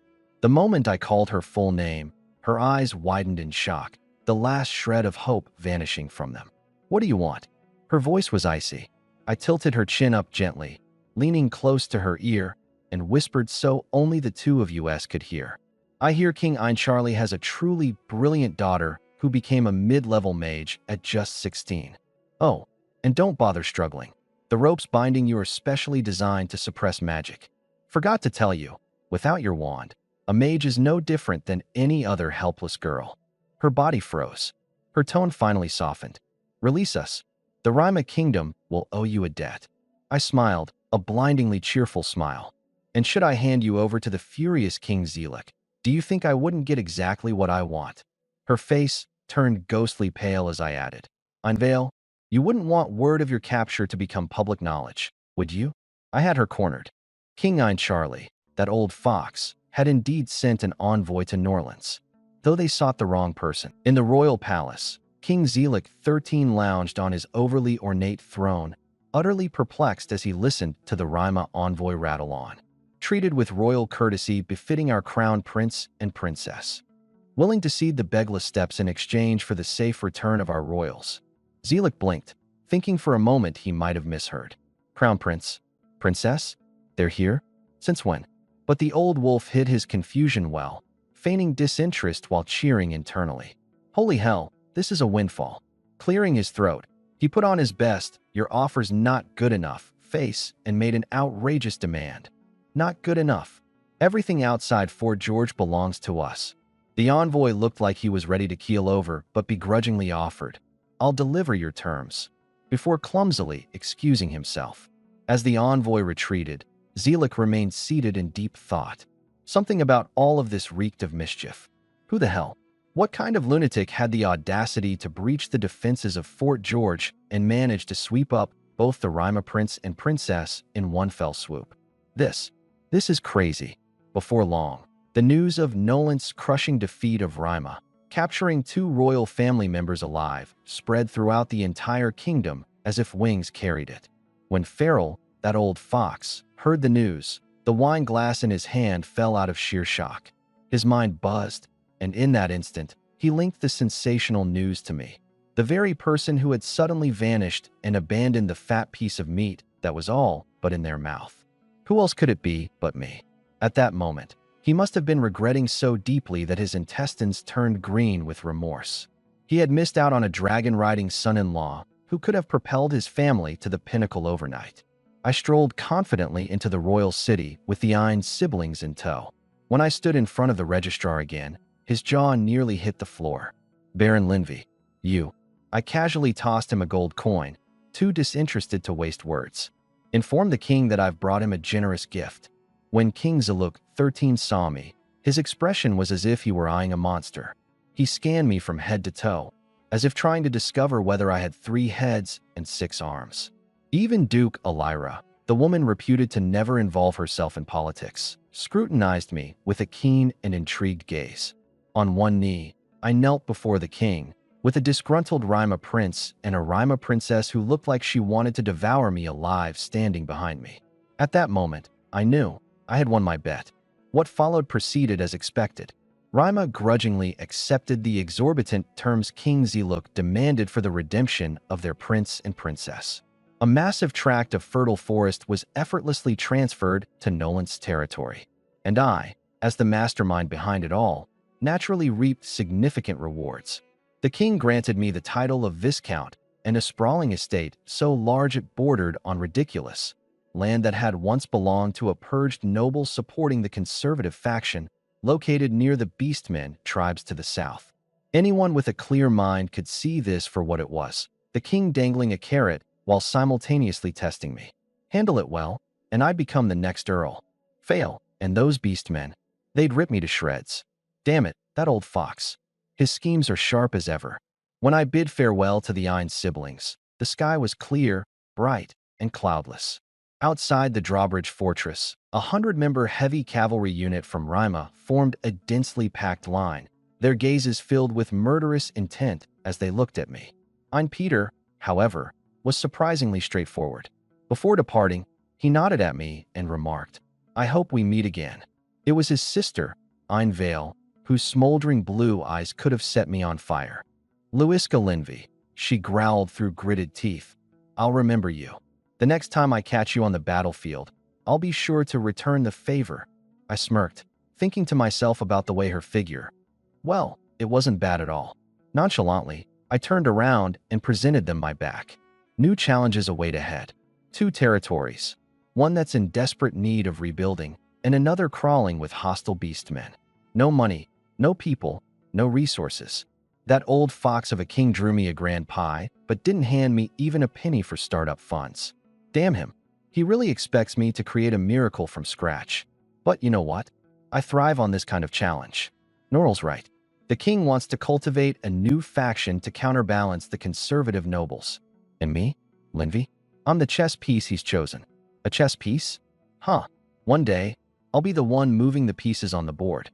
I became a Viscount. This news spread faster than I anticipated. Far away at the Royal Magic Academy, when Saluka heard the news, she was engrossed in a thick book on magic. At first, she was thrilled for me. Then, her delicate face fell. 2 territories. Lord Linvey is definitely going to be overwhelmed. For a moment, a thought even crossed her mind. Should I start learning administrative skills so I can help share his burdens in the future? But she quickly shook her head. No. I must become the strongest mage, capable of always standing by his side. However, for now, perhaps I can seek some help from my mentor. Her teacher was one of the most esteemed grand archmages on the continent. Be it money or manpower, surely she could provide assistance. Duchess Elira reclined on a sunlit lounge chair, her silver hair shimmering like liquid light as her eyes remained shut. She had anticipated long ago that her precious protege would come to her. "Teacher, here's some tea." "Linvey, you performed marvelously." Elira sipped her red tea. Even her address for him had shifted from young baron to merely calling him by his name. This young man possessed not just courage and capability, but also the undivided loyalty of her extraordinary protege. Given time, carving out his own kingdom?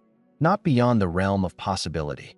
Noting the expectation shimmering in Saluka's eyes, Elira smiled. I'll send a few of my. The wild mage went to pledge his allegiance to him. Consider it. An early wedding gift from me to you. Saluka's face turned bright red in an instant. Teacher, please don't make such remarks in front of Viscount Linway. Of course, I had no idea about all the drama happening back at the academy. All I knew was, I was on the brink of going mad from being broke. Sure, I'd made 30,000 gold coins from the weapon workshop in By Green, but when you're running a recently established and still rebuilding earldom, that amount? Barely a drop in the bucket. I left the management of Luika to my old butler and Norrell and took literally all I had left, 100 heavy cavalry and 50 personal guards, on a procession to my new fiefdom. The place used to be called St. Martin. Now, it's called New Luika. The moment I stepped into the territory, my initial enthusiasm took a nosedive. All I could see were abandoned farmlands and overgrown, desolate mines. Still, when compared to the barren wasteland of my previous barony, this place was a paradise. Fertile soil was abundant, and self-sufficiency wouldn't be an issue. The townsfolk, upon seeing my heavily armored and intimidating troop, gazed up in awe and reverence. Bards had already turned my exploits into ballads performed in taverns far and wide. A lord who dared to charge deep into enemy lines with only 300 men, managing to capture a prince and princess alive? Yeah, not someone you'd consider a pushover. Inside the carriage, Eluru pressed her small face against the window, curiously taking in the sight of it all. This was the land belonging to Lord Linway. Watching me radiate confidence as I marched ahead, she was genuinely happy for me. And yet, a faint, bittersweet ache stirred within her. She knew she could never become the lady of this domain. The castle exceeded my expectations. It was both grander and more extravagant than I'd anticipated. Welcome home, Lord Linway. Over 50 maids bowed in unison to greet me. The sight? Quite impressive. Impressive, sure. But Candy wasn't going to fill any stomachs. The urgent priority was clear: recruit troops and gather capable individuals. By instinct, I almost called for Norrell. Then I remembered. He's still back at Luika. Damn it, I don't even have a reliable subordinate to lean on. Looks like I'll have to try my luck at the slave market. As I stepped out of the manor gate, I almost ran directly into a man cloaked in black. He pulled back his hood to reveal his handsome, elf-blooded features. Greetings, Viscount Linway. My name is Narancel. I'm a wandering mage, here to pledge my service. I activated the system. Narancel. Strategy, 103. Loyalty, 80. Evaluation, A+. Holy crap, an initial loyalty of 80. That beats even Saluka when she first joined. Has my personal charm reached godlike levels? Or what? Heck, doesn't matter. If the system approves, he's hired. Welcome aboard, Mage Narancel, I said, opening my arms without hesitation, not even questioning him. Narancel looked utterly stunned. He had come prepared with countless arguments and was even ready for rejection. But that easy? Really? This new lord of his, he clearly didn't follow any script. Picking up an A+ grade talent for free put me in a great mood. I was practically whistling as I stepped into the slave market. Viscount, what might you be looking for? A pudgy handler greeted me, his face full of fluffing smiles. Show me your human slaves. After browsing the selections, however, all I saw was an array of unimpressive nobodies, not a single one with any special skills. Not quite what I had in mind, I said, shaking my head. The handler's eyes twinkled with a sly gleam, and he leaned in close with a conspiratorial whisper. Viscount, I originally set aside a rare find here for auction. But since you're here, would you like a sneak peek? I promise you won't be disappointed. Curiosity piqued, I raised an eyebrow. What's the rarity? The man grinned, a smile men share when words aren't needed. A succubus. I swear, when I followed the guy to take a look at the succubus, it was purely out of a scholarly curiosity about creatures from another world. Seriously. And yet, as I walked down the hallway and caught sight of the 5 beauties in the cage, my composure slipped for just half a second. Small demonic wings protruded from their backs. Black tails with heart-shaped tips swayed lazily, and their faces, so flawless they didn't even seem real. A quick glance at their status panels revealed decent numbers, but nothing to write home about. Then, my eyes landed on the last cage. Inside lay an unconscious succubus, her snow-white hair cascading around her lithe figure. My pupils immediately contracted. Bitey whitey. Combat power, 23, abnormal. Strategy, 182, abnormal. Evaluation, S. Special abilities, Dragon Tamer, Dragon Slayer, Empress, Transmigrator. What the hell? Is the system glitched or something? An S-grade evaluation? Strategy at 182. Add to that, 4 insanely OP abilities lighting up like a Christmas tree. The final trait, Alone Onu. A time traveler. My heart pounded wildly in my chest as an absurd, yet deeply authentic feeling surged through me. You're a fellow countryman? Suppressing the storm brewing inside me, I acted nonchalantly, pointing to the unconscious succubus lying nearby. This one, what's the price? 10,000 gold coins, said the pudgy merchant, rubbing his hands together with a forced look of sincerity. My lord, while she's certainly the most beautiful, she seems to have some issues. Faints a lot for no apparent reason. Honestly, I'd recommend someone else. I'll take her.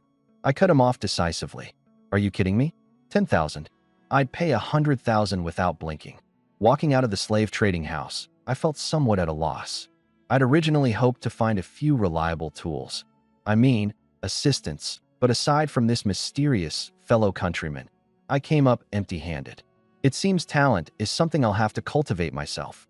Without delay, I put up recruitment posters across the territory.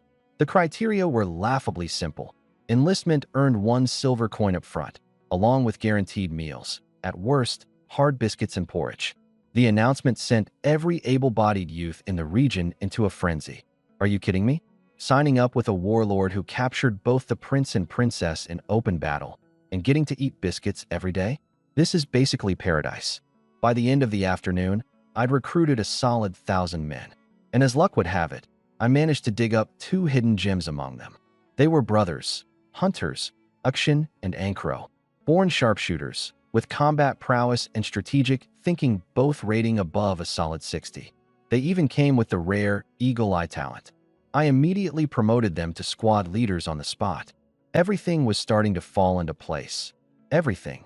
That is, except for the mysterious countrywoman I'd spent 10,000 gold coins on. She had been sleeping, completely comatose, for an entire week. Even the priest I brought in for a consult was stumped, mumbling prayers over her to no effect. Just as I was on the verge of giving up, she woke up. When Elialu brought a steaming bowl of soup into the room, Beatty was already sitting upright on the bed, silently surveying her surroundings. There was a certain aura about her, a natural, almost regal froideur, mixed with the sharp gaze of someone accustomed to being in control. Where is this place? Her voice was calm and icy, devoid of any warmth or curiosity. New Luika territory.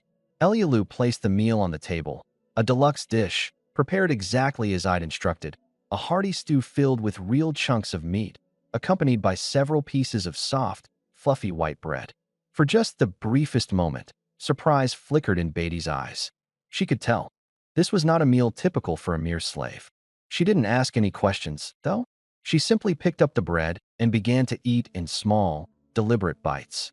I was busy on the training grounds, watching my band of greenhorn recruits clumsily swing wooden swords, when Elialu came running. "Young master, the succubus lady has woken up. Take good care of her," I replied with a nod.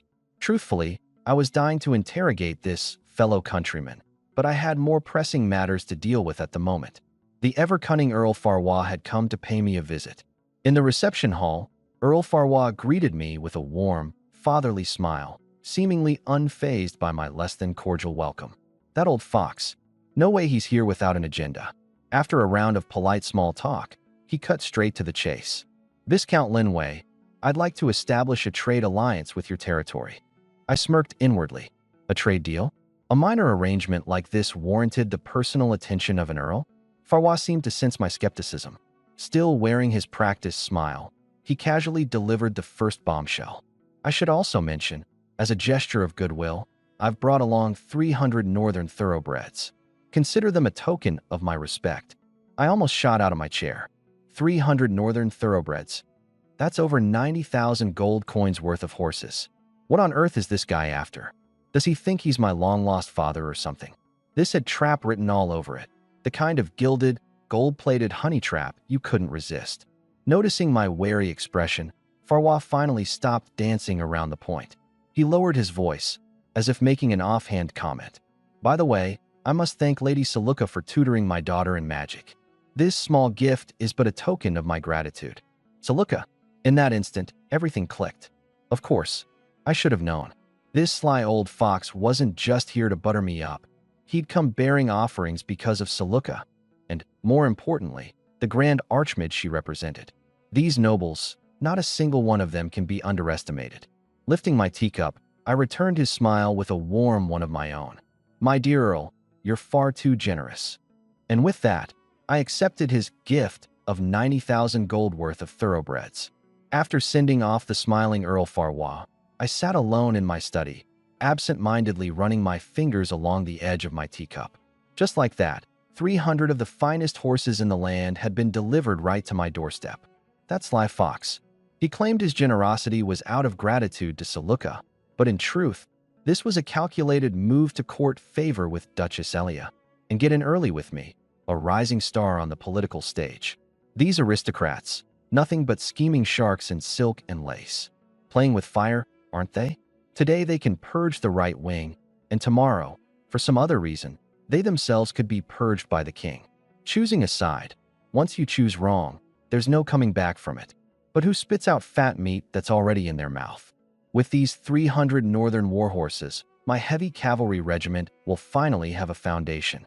Still, a proper count's territory ought to have at least 5,000 standing troops. My little over 1,000? Barely enough to fill a gap in the teeth.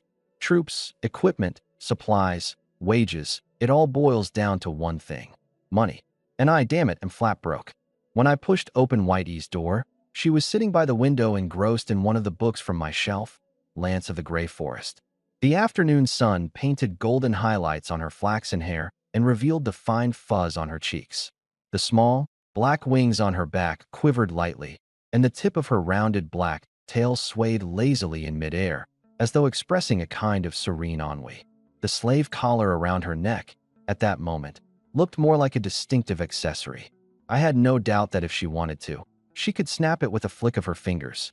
She had noticed me a long time ago but pretended not to see.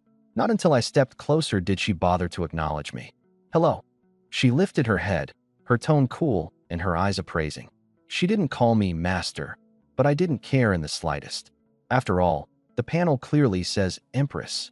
I'd be an absolute fool to act like some pompous lord in front of this S-rank powerhouse. Good afternoon, I said with a light smile, pointing to the book in her hands. I like that book a lot too.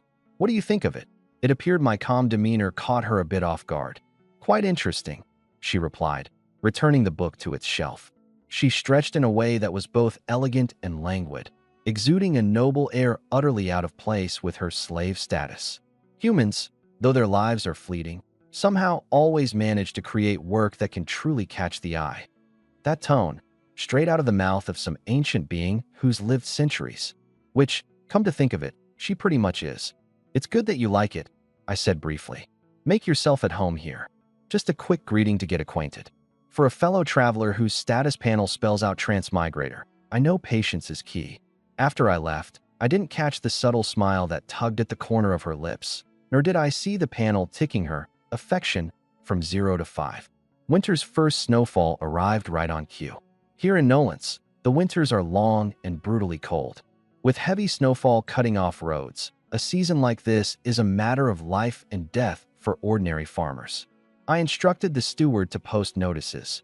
During the winter, the manor would hire temporary laborers to sweep snow, tend horses, assist in the kitchens, and other odd jobs, for a daily wage of 3 copper coins, plus 3 square meals. Among fellow nobles, this would be seen as sheer lunacy. But with the 9 years of education I grew up with, there's no way I could stand by and watch my subjects starve to death. Besides, a reputation for kindness? Sometimes it's a sharper tool than swords. Wearing the heavy cloak Aluru had draped over me, I crunched through snow that squeaked beneath my boots. Beyond the gates of the estate, The distant sound of children laughing mingled with the aroma of cooking food that filled the air. This was the life I envisioned for my territory. Simple humanness in every corner. At the training grounds, the new recruits were roaring through their drills in the biting snow. Thanks to full meals and on-time pay, they carried themselves like they'd been fueled with adrenaline. I climbed up to the battlements, facing a howling wind. The veterans trained by Nolil were now the idols of every new recruit. The way they looked at me, fanatical, almost devout. After all, in that battle where we captured a royal family, my image became one of invincibility to them, a deity of war. Beyond the walls, the snow blanketed everything. Just past a small forest, a wide, swift river served as a natural boundary. And on the far bank lay the land of the orcs. It had been 10 years since those orcs, once a constant threat at the borders, had gone eerily still. In my gut, I couldn't shake a foreboding sense of unease. The calmer the waters, the deeper the storm that brews beneath. Meanwhile, at the Royal Capital School of Magic. Congratulations, Saluka. As of today, you are officially recognized as a high mage. Mentor Ranni's words were tinged with both admiration and awe. Enrolling in summer, conceiving spells by fall, and achieving high status by winter? This speed wasn't just brilliance, it was monstrous. Thank you, Mentor Ranni. Saluka accepted the emblem, her expression brimming with undisguised delight. Becoming a high mage meant she finally gained the qualifications to briefly return to his side. Her teacher had already promised her a week's leave in spring, but just as she was about to retreat to her quarters and bury herself in spell books, a familiar, irksome voice cut through the air. Miss Saluka, you are like a blooming rose in the garden. With just one glance, I am utterly captivated. A young man with golden hair, dressed in ornate royal attire, stood before her holding a bouquet of flowers, his expression besotted. Prince Michel. Ever since Saluka's extraordinary talent had shocked the entire academy, this young prince had stuck to her like glue, constantly showering her with public confessions of undying love, only to be met, time and time again, with her cold rejections. A look of unmasked disdain appeared on Saluka's face. Prince Michel, I've told you countless times already. Right now, I only care about studying magic. Her heart, however, had long been claimed by another, a man who had been her light when she was at her lowest. Oh, it's fine, Miss Saluka, Prince Michel said, undeterred by her chilly demeanor. His confidence, rooted in his title and persistence, assured him that he could eventually win the heart of this seemingly naive young woman. I'll be back. He wasn't about to give up. In order to snatch the throne from his elder brother, Saluka, and more importantly, her connection to Duchess Elian, was a force he needed on his side. Good day, Viscount Linvi. Freshly descending from the city wall, I came across the ever-bored Narencel. Something on your mind? I asked. Not really, the A+ rank mage said with a shrug. It's just, I'm bored. I get it. Given my fief barely has any decent magic resources, it's hard for him to keep himself occupied. Narencel, I said, a sudden thought crossing my mind. How about becoming my administrator? We'll negotiate the salary. He shook his head, casually dismissing my bold suggestion. Not interested in bureaucracy. However, my lord, if you manage to find any talented children, I could train them as magic apprentices for you. Cultivate my own mages? The idea struck me instantly. I was intrigued, but along with the inspiration came a headache. Training a magic apprentice from scratch to the point of being battle-ready costs an absolutely staggering amount of coin. The little money I'd scraped together selling weapons wouldn't even begin to cover it. I needed money, a lot of it. I had to find a new way to fund this venture. This winter was turning out to be harsher than I had anticipated. I thought that just finding odd jobs for the peasants would get them through the season. But nope. When I checked, my own castle's food supplies were running dangerously low. The days only kept getting colder, and the snow wouldn't melt for over a month. This was no good. My ever-loyal steward leaned close and suggested quietly, My lord, perhaps it's best to let those peasants fend for themselves. He'd crunched the numbers and concluded that without those burdensome mouths to feed, the food in the warehouse would be more than enough for me, for decades, even. I didn't reply immediately. When the royal guard raided the St. Martin family's castle, they cleaned it out like locusts, taking everything that wasn't nailed down, and even some things that were. All that was left for me were some unsellable trinkets. I could have walked away, leaving the peasants to starve or freeze. But I had only just begun to cultivate my brave and benevolent image. Feeding them today only to abandon them tomorrow? Such inconsistency would ruin my reputation and make me a laughingstock. You either commit to something fully or don't start at all. Half measures are for fools. With my brows furrowed, I mulled the problem over. And then it hit me. Hunting. Yes, damn it, hunting. The snowy forest was teeming with hares, long-eared mice, and even deer. It was the perfect excuse to drag out my green-as-grass recruits and put them to work, instead of letting them rot in camp. 1,000 soldiers armed with longbows scouring the woods? That'd be nothing short of a massacre. I had a feeling that the local hunters, who rely on the forest for their livelihood, were in for a rough time. But compensating them? Not happening. Those hunters are already some of the wealthiest folks in the fief aside from me. Let them struggle a bit. It's only fair. This was just year one. We were unprepared. Next year, I wouldn't let it happen again. When the first warm breeze of spring finally arrived, I let out a long sigh of relief. We'd scoured that forest so thoroughly over the winter, there was hardly any game left alive. But at least I'd kept my promise to the people. One thing was clear, though.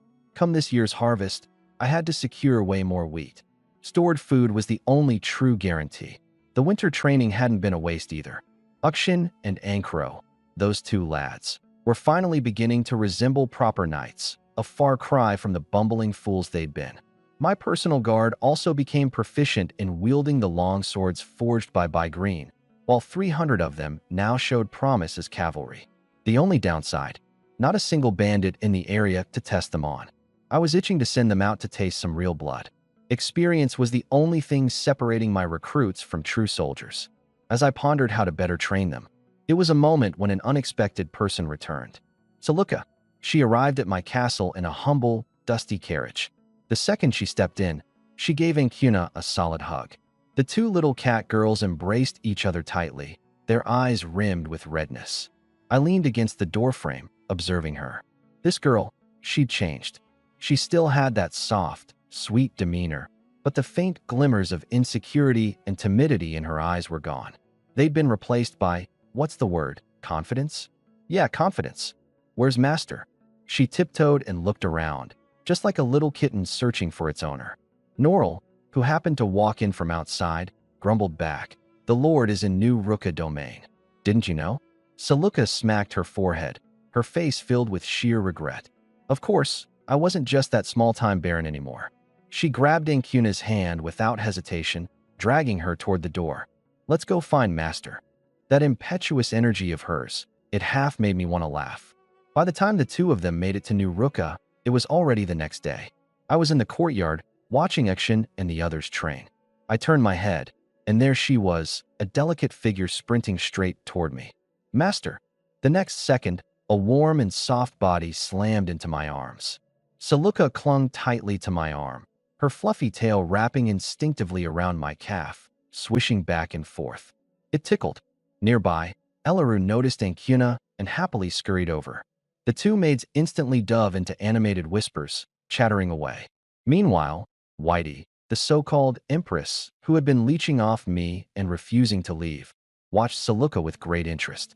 Her eyes gleamed with an air of surprise, and I understood where that surprise was coming from. Even I was thrown off guard. I glanced at Saluka's stat screen. Saluka, Valor, 10. Strategy, 168. Rating S. Affection level, 100. Special talents, Magic Affinity, Blessing of Wisdom, Encyclopedic Knowledge, Advanced Mage. What the hell? Strategy 168? S rating? Is this still the same little cat girl I once knew? Did attending that training program in the capital turn her into a super scion? And what's with the affection level replacing loyalty? Full score, 100 no less. What exactly did she learn during her time at the capital? Back when I sent her to study, paying her tuition fees, it was purely an investment. I just wanted her to stay loyal and work tirelessly for me. But now it seems like things have taken a slight detour. To be completely honest, I've never thought of myself as a good guy. When I bought her, my mind was full of ways to use her. If she hadn't had her talents, who knows what dark corner she would have ended up in right now. Master, and this is? Saluka's gaze landed on Whitey. Whitey, being as composed as ever, offered a reserved smile. My name is Whitey. The Honorable Viscount Lin Wei purchased me as a slave. A slave? I almost choked on my breath. Lady, with acting skills like yours, you're wasting your talent by not going for an award. Hearing the terms master and slave, Saluka's eyes noticeably lit up.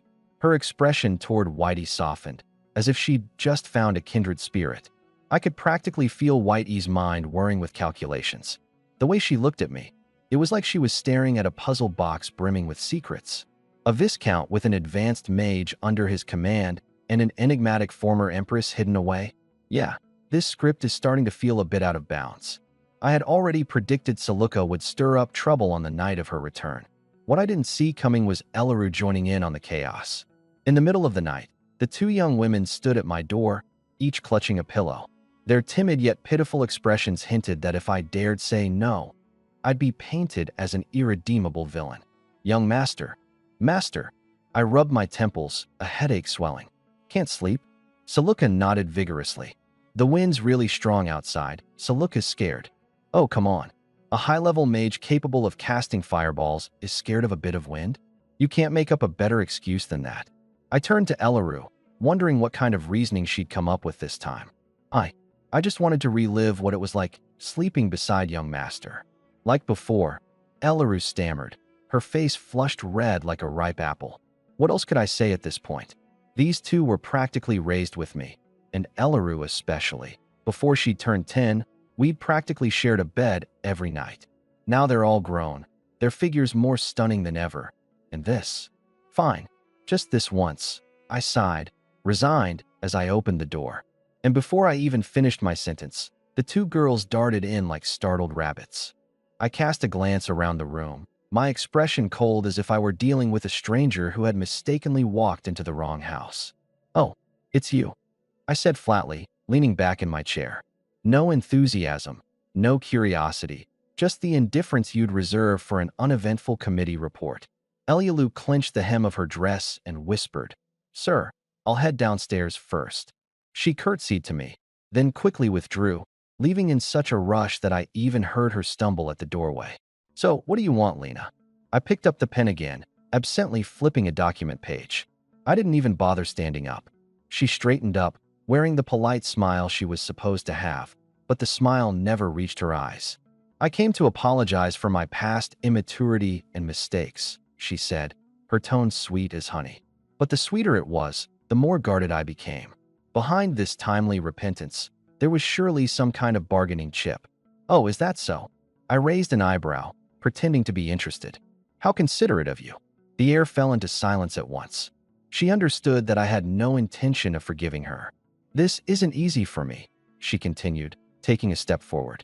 She tried hard to soften her gaze, but a trace of urgency still showed through. Father regretted what happened back then, cutting ties with you, I mean. He hopes we can reconnect. Reconnect?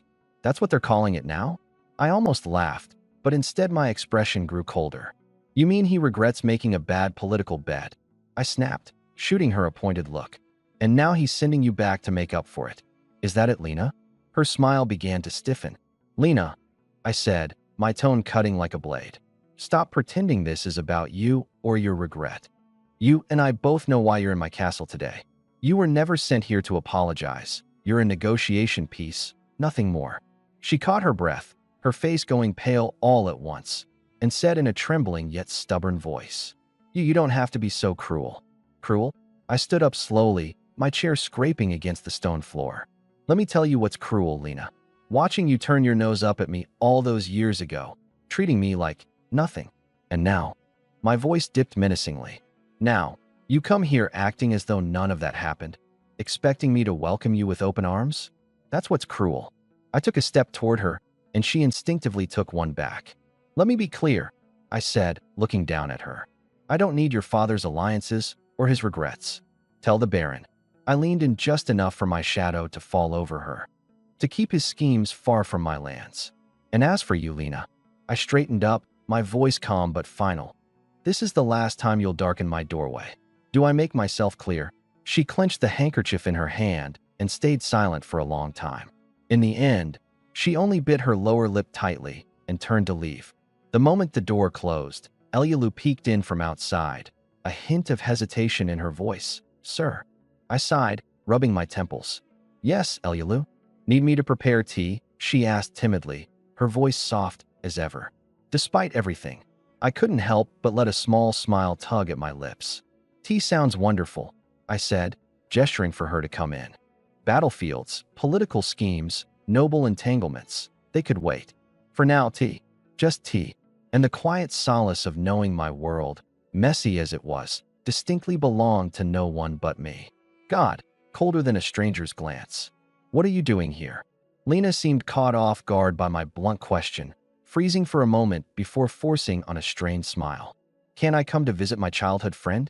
After all, technically you're still my fiancé, aren't you? Fiancé? I couldn't help but laugh bitterly. Say that again? I leaned back into my chair, tapping my fingers on the table and gesturing slightly as if to invite a conversation. Lena, let me make one thing very clear. Your dear father tore up our engagement papers like throwing out trash, and now you're here trying to bring it up again? If you were here as my childhood friend, we could exchange a few words, maybe. But if you mention fiancé one more time, I'll have you thrown out immediately. Her face turned deathly pale in an instant. I apologize for the greed of my father. There's no need for you to apologize, I said, shaking my head. The smile on my face was dripping with sarcasm. You were nothing more than a pawn in his political games. Weren't you the one who couldn't stand me back when I was just some poor baron's son? I glanced behind her. Elialu was standing there, nervously wringing the corner of her dress. That moment, the anger from years ago came rushing back up in a fiery surge. I stood up, walked over to Elialu, and, right in front of Lena, took her hand in mine. Listen to me, Lena. Elialu is my family. Anyone who dares to lay a single finger on her becomes my mortal enemy. I haven't forgotten what you tried to do years ago. If you're here just to spout nonsense, then by all means, you should leave now. Lena trembled all over, her lips quivering, unable to say even a single word. Her eyes were fixed on me with a lingering stare. Head maid. I called out toward the door. Escort Miss Lena downstairs to rest. Make sure our guest is treated properly. Public opinion? Petty? I don't give a damn. Anyone foolish enough to harm so much as a single hair on Elialu's head will wish they'd never even been born. After Lena was taken away, the estate's courtyard stood neatly stacked with 10 large chests. It was money from By Green, payment delivered. I opened one of the chests, and the glimmer of gold was so intense it practically blinded me. A total of 100,000 gold coins. Standing in front of that mountain of gold, I felt none of the excitement I thought I might. Sure, it sounded like a lot, but once I start pouring it into expanding the army and outfitting heavy cavalry, it won't even make a ripple. It's not enough. Nowhere close to enough. I need more money, more troops, more power. Just then, a message came in from that fat slave merchant, saying a new batch of goods had arrived. Interesting. I didn't hesitate. Taking Elialu with me, we left the manor. When it comes to recruiting talent, I never miss an opportunity. By the time we reached the Merchants Guild, that fat man was practically salivating at the sight of me, waddling over as fast as his legs could manage. His face was plastered with an obsequious grin. My dear Viscount Linway, it's such an honor to see you. The way he looked at me wasn't the way you look at a noble. It was the way you look at a walking pile of gold. Ignoring his flattery, I headed straight for the backyard. In the courtyard, several large prison carts were parked, the covers already pulled back to reveal what was inside. Inside the carts was a group of beings I'd never seen before. Their bodies were covered in dark, grayish scales. Physically, they bore some resemblance to humans, but they had long, slender tails dragging behind them. Lizard folk. Goo. Martial skill, 89. Strategy, 10. Rating, special ability, scale armor hardening, minor magic immunity. Lin. Martial skill, 70. Strategy, 10. Rating, B+. Special ability, scale armor hardening. I glanced over their stats, and my eyes narrowed with interest. High martial skill, laced with magic resistance too? Viscount, the fat merchant said, noticing my fascination. He leaned in to explain. These lizard folk naturally possess resistance to magic. That's why they're restrained with magic-infused shackles, to keep things safe. I nodded slightly, already making calculations in my mind. 200 lizard folk like this. If I could bring them under my command, they'd be an incredibly formidable force. How much for the lizard folk? I didn't bother dancing around the topic. The merchant's eyes lit up, and he held up 3 fingers. Individually, 3,000 gold coins each, he said with a knowing smile. Then, as if reading my thoughts, he leaned closer.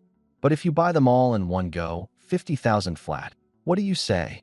50,000 gold. I didn't respond immediately, instead running the numbers in my mind. This fat merchant wasn't just looking to make a profit. He was betting on my rise to power, cultivating goodwill for the long run. Given my control over New Lucas trade taxes, he knew currying favor with me was a safe investment. While he'd still make a fortune from this deal, by his industry standards, it was generously discounted. I swept my eyes across the caged lizard folk. Their cold, hate-filled gazes stared back at me. Some of them bared their teeth, throats emitting guttural growls of defiance.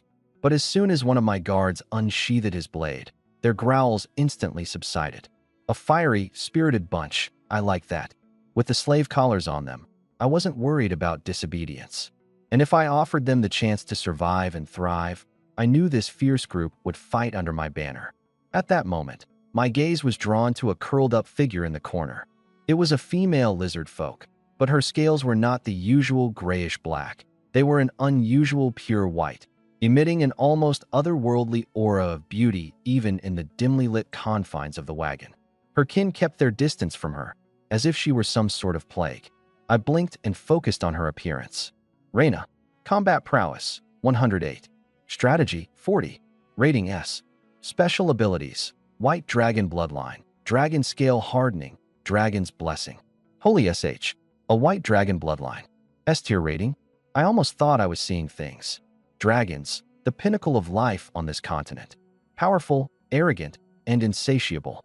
So every now and then, some halfling child bearing their bloodline unexpectedly emerges. But to think I'd stumble upon a dragonborn among a group of lizard folk today. Suppressing the joy surging within me, I made my decision on the spot. Buy them all. I turned to the pudgy trader. Should I send someone to my castle to bring the money, or will you wait for me to deliver it later? The fat man's round face bloomed into a smile. It practically looked like a flower. Waving his hands eagerly, he said, "How could I not trust Viscount Sama's honor? Whenever it's convenient, just send word." He swiftly ordered his men to load up the lizard folk. Entire wagons full of them, and had everything sent off to my manor in grand procession. Reina was an abandoned orphan. Her white scales, to her tribe, were a symbol of bad luck. The one and only protector she'd ever had, her grandmother, a formidable lizard folk mage, vanished mysteriously 3 years ago. From then on, her life became a living hell. Isolation, bullying, physical abuse. So when the human army raised her home, Reina didn't feel sadness. Instead, she felt a sense of release. Watching those who had tormented her suffer the same fate brought her a twisted sense of balance. When 2 maids bathed her, her eyes remained lifeless and distant. But once she was cleaned up, her appearance even stunned Uluru. A face as delicate as porcelain, skin soft and flawless, cascades of light red hair tumbling down her back, ruby-like eyes, and 2 small bumps on her forehead showing the beginnings of horns. And when dressed in a maid's uniform, the way her white stockinged legs curved gave off an adorable charm that was impossible to ignore. She's so pretty," stammered Uluru, struggling for words after seemingly holding her breath. When she brought Reina to stand in front of me, she even cast worried glances at my reaction, afraid this new little enchantress might steal my attention. I simply nodded calmly. Fall for every pretty face I see. What a joke. My interest has never been in appearances. It's always about their value. I settled the lizard folk on a patch of wasteland just outside my manor, gave them wood, and told them to build their own homes. I even promised silver coins and food to those who joined my army. Desperate and with nowhere else to go, they agreed without hesitation. But this move caused an uproar across my territory. Norlanceans were naturally xenophobic, looking down on all demi-humans. When I granted former slaves land and dignity, they saw it as an act of utter betrayal. Complaints and protests resounded everywhere. This world's racial discrimination is worse than I'd imagined. To calm the unrest, I had to publicly declare that the lizard folk were merely tools for training. and that they wouldn't settle permanently in New Luika. Only then did the townsfolk quiet down. They trusted me because every promise I'd made before had been kept. Sometimes, building a solid reputation really comes in handy. Once the dust settled, I summoned Reina to my study. "Master, here's your tea." She stood beside me with the tray, obedient as ever, her eyes still distant as if lost in thought. "Reina," I called her name. "You've got some strength, don't you?" She nodded. "I do." She'd already broken a few plates when she first arrived because she couldn't control her strength. I stood. "Come on, let's take a walk to the training ground." At the training ground, Akshin spotted me and immediately rushed over, grinning like a lapdog. His gaze flitted to Reina standing behind me. When he realized it wasn't Whitey, a flash of disappointment crossed his face. "Master, what brings you here?" Looking at his combat prowess of 79 displayed in my mind, a thought sparked. "Akshin, you've been keeping up with your training, right? I'm always ready to fight for you on the battlefield." He thumped his chest proudly. "Good." I pointed at Reina standing beside me. "Well, now's the time to prove it. Spar with my maid. Beat her, and I'll make you a knight on the spot." "A knight?" Akshin's eyes lit up, his excitement bursting forth. He sized up Reina. She looked so small and frail, probably incapable of lifting a weapon, let alone fighting. This was basically free merit. "You're not going to take it back, are you?" He licked his lips hungrily. Excitedly, he shouted, "I'm about to become the second knight of the Lewis Carlet territory." The surrounding guards began cheering and teasing as they chimed in.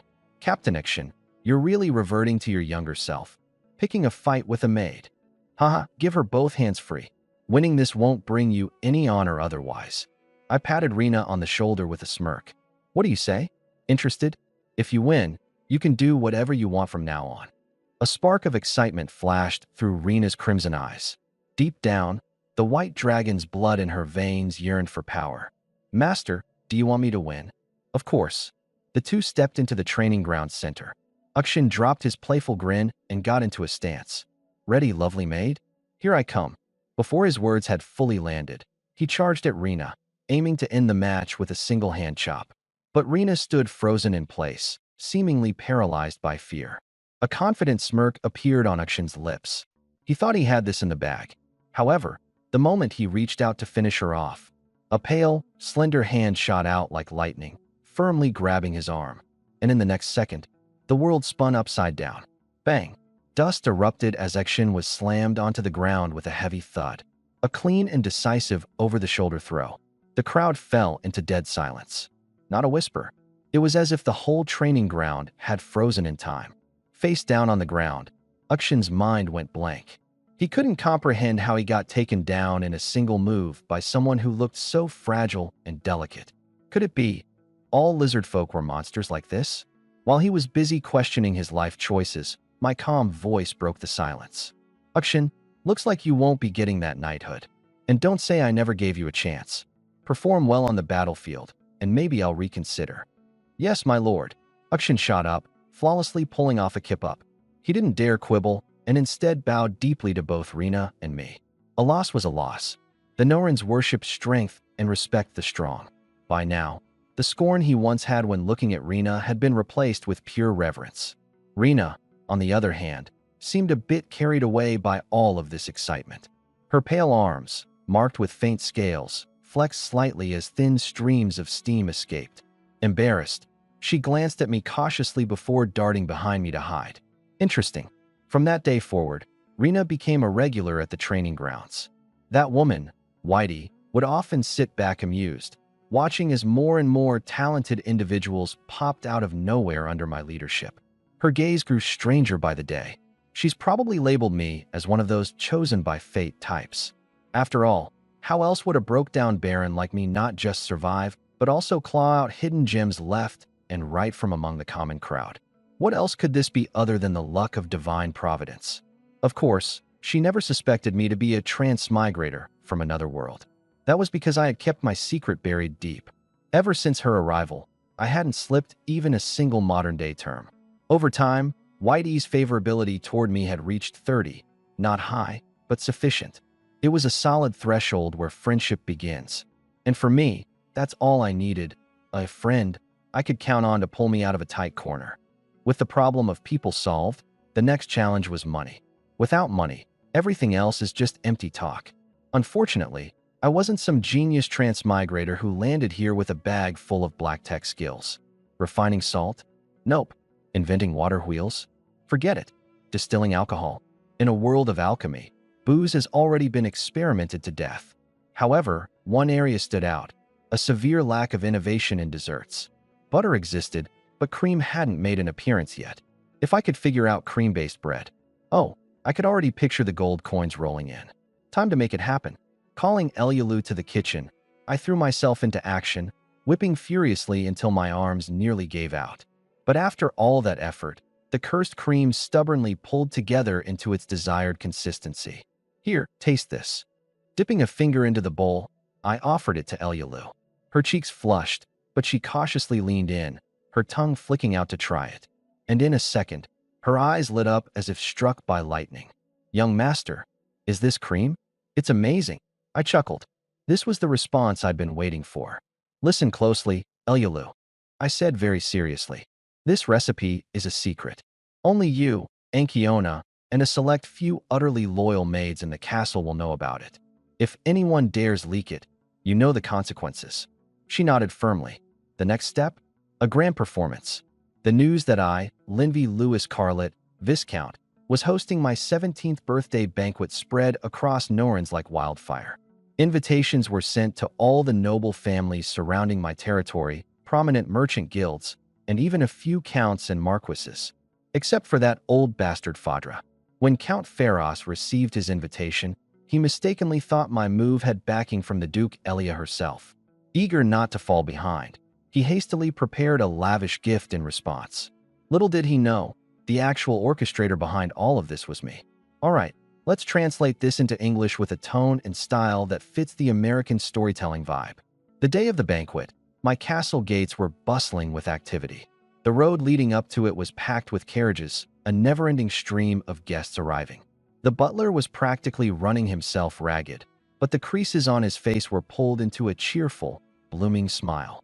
Just the gifts alone were enough to fill up half a warehouse. Even those leftist marquises, who seemed to have the world at their feet these days, showed up. You should have seen the look of shock on my butler's face. The way he looked at me, you'd think he was staring at the future Duke himself. And that's when it happened. An unexpected guest walked in. Baron Fedra. He didn't have an invitation, but that didn't stop him. He strolled up with a shameless grin, apologizing profusely to my butler. When Aluru came to inform me, her eyes were filled with disdain.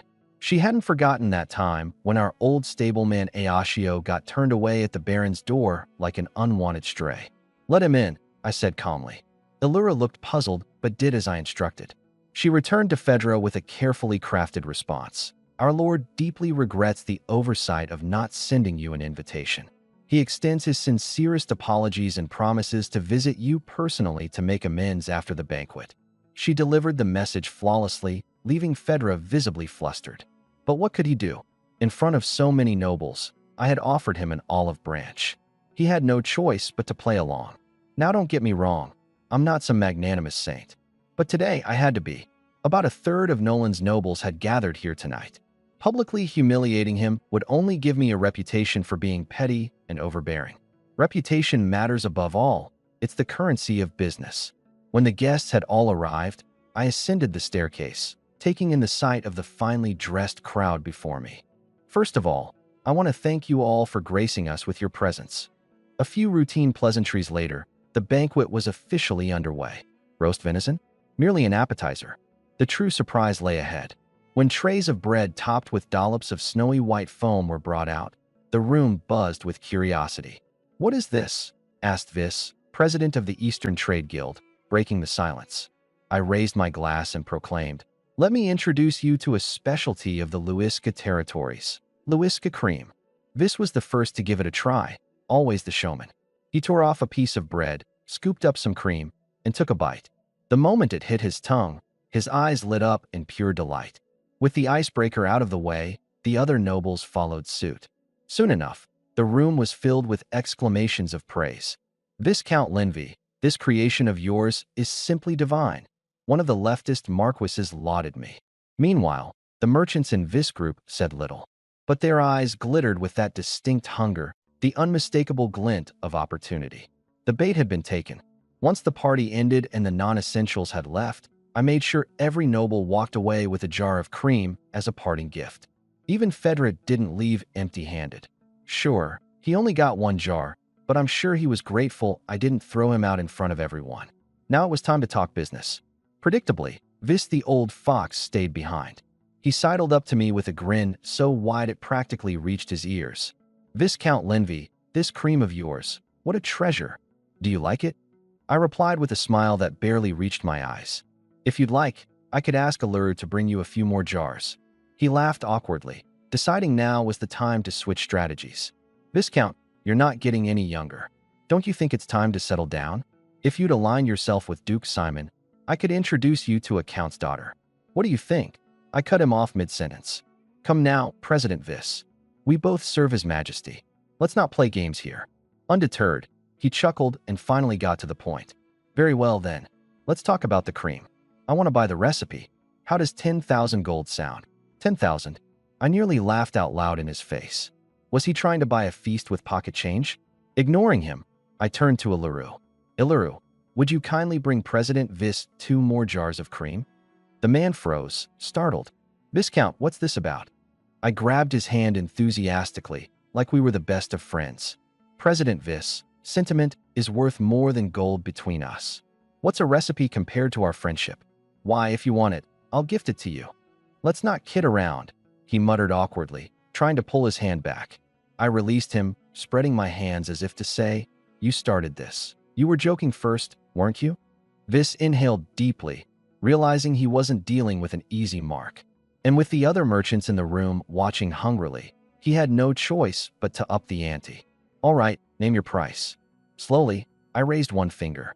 10,000. His brows furrowed as he mentally calculated his margins. I shook my head. 1 million.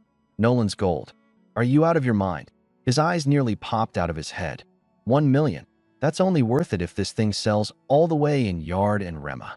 "Oh, it will," I said, giving him a firm pat on the shoulder. "Here's the deal. I'm not selling the recipe. I'll let you use it for free, but I take 60% of the profits. You can have 40. "No way." He countered instantly. 50-50. You're not even providing the raw materials. End of snippet. The negotiation is clearly going to get more intense. Let me know if you'd like me to continue. Distributed the remaining piece of cake on her plate evenly, a playful smirk on her lips. "Really, teacher?" Saluka's cheeks turned crimson, glancing away awkwardly. "It's not that impressive. He's just resourceful, I suppose." "Resourceful?" Alelia chuckled softly, leaning back in her ornate chair. "Child, resourcefulness is one thing. But building an empire out of confectionaries? That's strategy. You sure this young Viscount of yours doesn't have a dragon's ferocity tucked away within that cunning mind of his?" Saluka paused, biting her lower lip as her fingers absent-mindedly fiddled with a corner of her sleeve. Truthfully, she had started to notice the subtle intensity in his actions, every move calculated, every word deliberate. Though he carried himself with a noble's charm, there was an unshakable aura of ambition that surpassed the naivete she once thought he held. Meanwhile, back at the manor, in his private study, I leaned over the desk, running my finger across the large map laying flat beneath me. Each district, every route, I was committing it to memory. My thoughts wove between the soldiers I'd ordered, the funds restocked, and the alliances quietly strengthening in the shadows. One step at a time, I was crafting something bigger than anyone could anticipate. "Master," a familiar soft voice drifted through the doorway. I didn't even need to look up to know it was Iralu, her presence gentle as ever. "You should get some rest," she urged, the concern not hidden in her tone. But I chuckled softly, leaning back in my chair and looking her way. "Rest?" I grinned. "There's no time for rest when the board is set, and it's my turn to move." She pouted slightly, her brows furrowing just a bit. "You're pushing yourself too hard." I saw her genuine worry. She wasn't just a servant. She was also family. I pushed the map aside, standing up, and with a subtle tilt of my head, gestured for her to come closer. As she reluctantly approached, I spoke with a lighter tone, my usual sharpness tempered. "Don't worry so much, Iralu. Everything I plan, everything I do, it's for us. For you, for the ones who matter. She blinked up at me, her expression caught between exasperation and some wordless emotion I couldn't entirely place. Now, I pointed toward the corner of the room, where a polished box sat, the lid slightly ajar to reveal glimpses of an ornate gift wrapped with silken ribbons. It's late, but shouldn't the birthday girl open her real present? Her jaw dropped, eyes widening with surprise. Clearly, she hadn't anticipated this. For a moment, she hesitated. Then, as if harboring a burst of energy, she beamed, an honest, radiant smile that made the otherwise dreary room feel a little brighter. "You didn't have to." "Of course I did," I said simply, smirking again. "What kind of noble would I be if I forgot? Now go on, open it before I decide to keep it for myself." Elsewhere, the quiet halls of the kingdom's palatial grounds were soon to become abuzz with whispers. Though few spoke openly, one name was starting to trail off the lips of advisors, merchants, even nobles, a rising young viscount with bold ambition and unrelenting resourcefulness. Not everyone saw this as an opportunity. "You've heard the news, haven't you?" The man grumbled at the corner of a shadowed chamber. His silvered cane tapped impatiently against the marble floor, echoing within the private meeting held between lords. Nearby, a hooded figure remained silent but observant as others around the table muttered. 20,000? Someone exclaimed incredulously. "How does a man of merely lower noble rank?" "Not just a man," another interrupted. "They say his business instincts are sharper than a blade. But sharper blades often lead to accidents." Stuffing her mouth full of creamy pudding, she looked just like a little girl who never grew up. Saluka turned red, stammering as if she couldn't string a proper sentence together. Elias suddenly grew serious. "Saluka, remember this. You're a talented mage. Don't let yourself veer off the right path because of a man." Saluka looked utterly confused. "Master, how could I go astray? I haven't touched any forbidden magic at all." Elias sighed. What she didn't say aloud was that humans lived far too short a life. The thought of her naive pupil possibly resorting to forbidden magic to resurrect her after her death terrified her.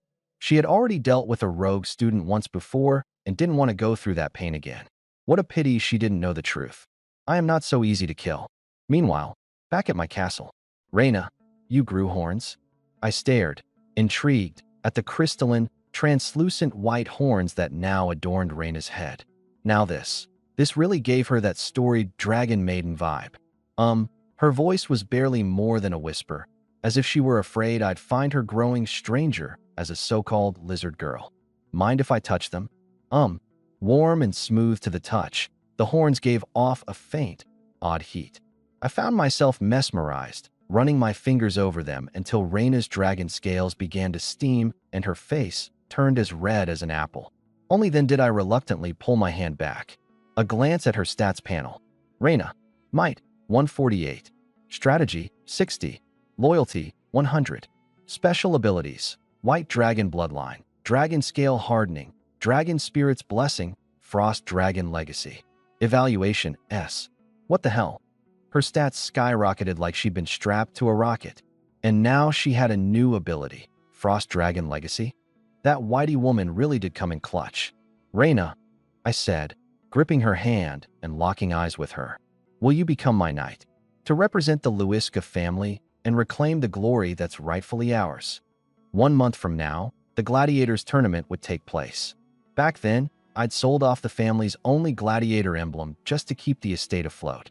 Now, I was going to win it back with my own hands. "Reina, we'll do it," she answered without hesitation. In a quiet room elsewhere, Whitey stared at the cream before her, her gaze complex. The taste was far too familiar. So familiar that it brought her back hundreds of years ago, to a gentle, breezy afternoon when she was just a regular university student named by D. Suddenly, she snapped her head up. An absurd, but exhilarating thought raced through her mind. Linwei, could he also be someone who had crossed over? She wanted to ask. She didn't dare to, afraid to be disappointed, afraid it was nothing but a coincidence. What she didn't know was that, at that very moment, I was pondering my own question. This succubus named Whitey, despite half of her curse having already been lifted, her loyalty stat was still marked as a question mark. It was about time I had a proper chat with her. Preparations done, I headed for the royal capital. The gladiator emblem of the eagle, the Norrøn's kingdom's highest individual honor. Whoever won, it would have the king personally award their victory. I'd once sold an emblem like that. Now, I was going to have Reina win it back for me. On the carriage ride, I noticed Reina fidgeting beside me, her usual confidence overshadowed by nerves at the thought of the crowd. Reina, safety first, I said, giving her hand a reassuring pat. Winning or losing doesn't matter. I said it as if I genuinely cared. Not because I'm some saint, but because my grandfather always said this. Emotions are a weapon far deadlier than violence. I truly sympathized with someone like Elyulu. But for others, they were merely tools in the grand game of survival. And so what?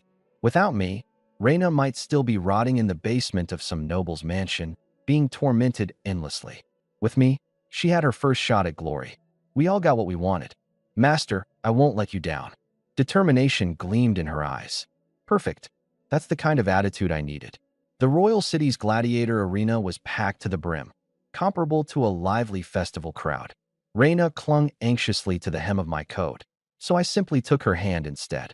Her hand was icy at first, but quickly warmed under my touch. The moment we entered, that rotund merchant, barreled toward me like I was his long-lost father and gave me an almost suffocating bear hug. Viscount Linway, I've missed you so much. Same here, President Vis, I replied with equal enthusiasm. His dramatic affection left the surrounding nobles gobsmacked. If they didn't know better, they'd assumed the two of us were betrothing our children to one another. Truth was, we were tied together like two peas in a pod. The cream enterprise had lined both our coffers nicely. Naturally, he had every reason to lay on the charm. The onlookers' gazes were a blend of scrutiny, curiosity, and envy. Is that Linway? The guy who captured a Remo royal alive? And he's the mastermind behind that cream everyone's crazy about? What a genius. Wow, your taste really is something. Bringing a lizard maid to an event like this? I couldn't care less about the snide comments around me. My gaze locked onto one figure in the Duke's seating area, Saluka. She was draped in a pristine white mage's robe, and when our eyes met, she offered me a shy smile. That tender moment, however, didn't go unnoticed by someone else. Third Prince, Michel. That guy narrowed his eyes like a venomous snake. I knew then trouble was brewing. I quickly averted my gaze. It wasn't the right time yet. Wait until I get that count's title. Wait until my armies are strong enough. After that, anyone who dares utter even one word of nonsense can go to hell. At the registration booth, I told Reina to handle it on her own. She's shy around strangers, but she needs to work through that. Sure enough, the moment she stepped up, someone started giving her a hard time. Miss Maid, this isn't a place for you. The clerk sneered with disdain. I'm here to register, she replied calmly. What? Register? Before she could say much more, a big, burly guy swaggered over, laughing mockingly. Little maid, just go back to warming your master's bed, okay? The arena's no place for women. Are you kidding me? I heard it loud and clear from a distance and was about to step in when someone else beat me to it. Count Faroth, one of Duke Simon's people. Yager, did you just insult a noble? Faritha's voice was colder than ice. That swordsman, Yager, froze on the spot. He hadn't expected a noble to stand up for a mere maid. Count Faroth, I was merely trying to remind. Silence. You're just Simon's lapdog. Faroth cut him off mercilessly. Say one more word, and I'll have you thrown in the moat tonight. Yager's face turned a shade of green, but he didn't dare make a sound after that. Faroth, what a sly fox. Clearly, he's already caught wind of the fact that I've got Elia backing me. Guess he's here to cozy up before the fire's even lit. Vis next to me let out a nervous breath. Honestly, I wasn't surprised. Sending a maid to compete in the arena. No wonder it seemed utterly ludicrous to them. They're about to find out just how crazy my maid really is. The matches began. It was brutal and blood-soaked. One after another, so-called strongmen walked onto the stage, and one after another, they were dragged off as lifeless corpses. Yager, that swordsman, was up first. Within moments, he sliced off the head of another adventurer. As his opponent's blood pooled around him, he glanced over in my direction with a smug expression. I didn't react, except to glance at his stats panel. Yager, martial skill, 102. Rating, A. A class. Decent. But compared to my S-class Reina, he's nothing but a joke. All around, noble after noble began praising Duke Simon's camp. marveling over the fearsome warrior among his ranks. You could practically see the smugness dripping off the Duke's face. And then it was Reina's turn. She stepped into the blood-stained arena wearing her maid uniform, armed only with a standard longsword and a small iron shield. Alone, she stood in the center of that pit of death. The crowd erupted with laughter and jeers. What's going on? Is that a maid? Has the Luca family run out of men? Huh, she's just here to die, isn't she? I smirked. Laugh all you want. Go ahead. In a moment, not a single one of you will find it funny.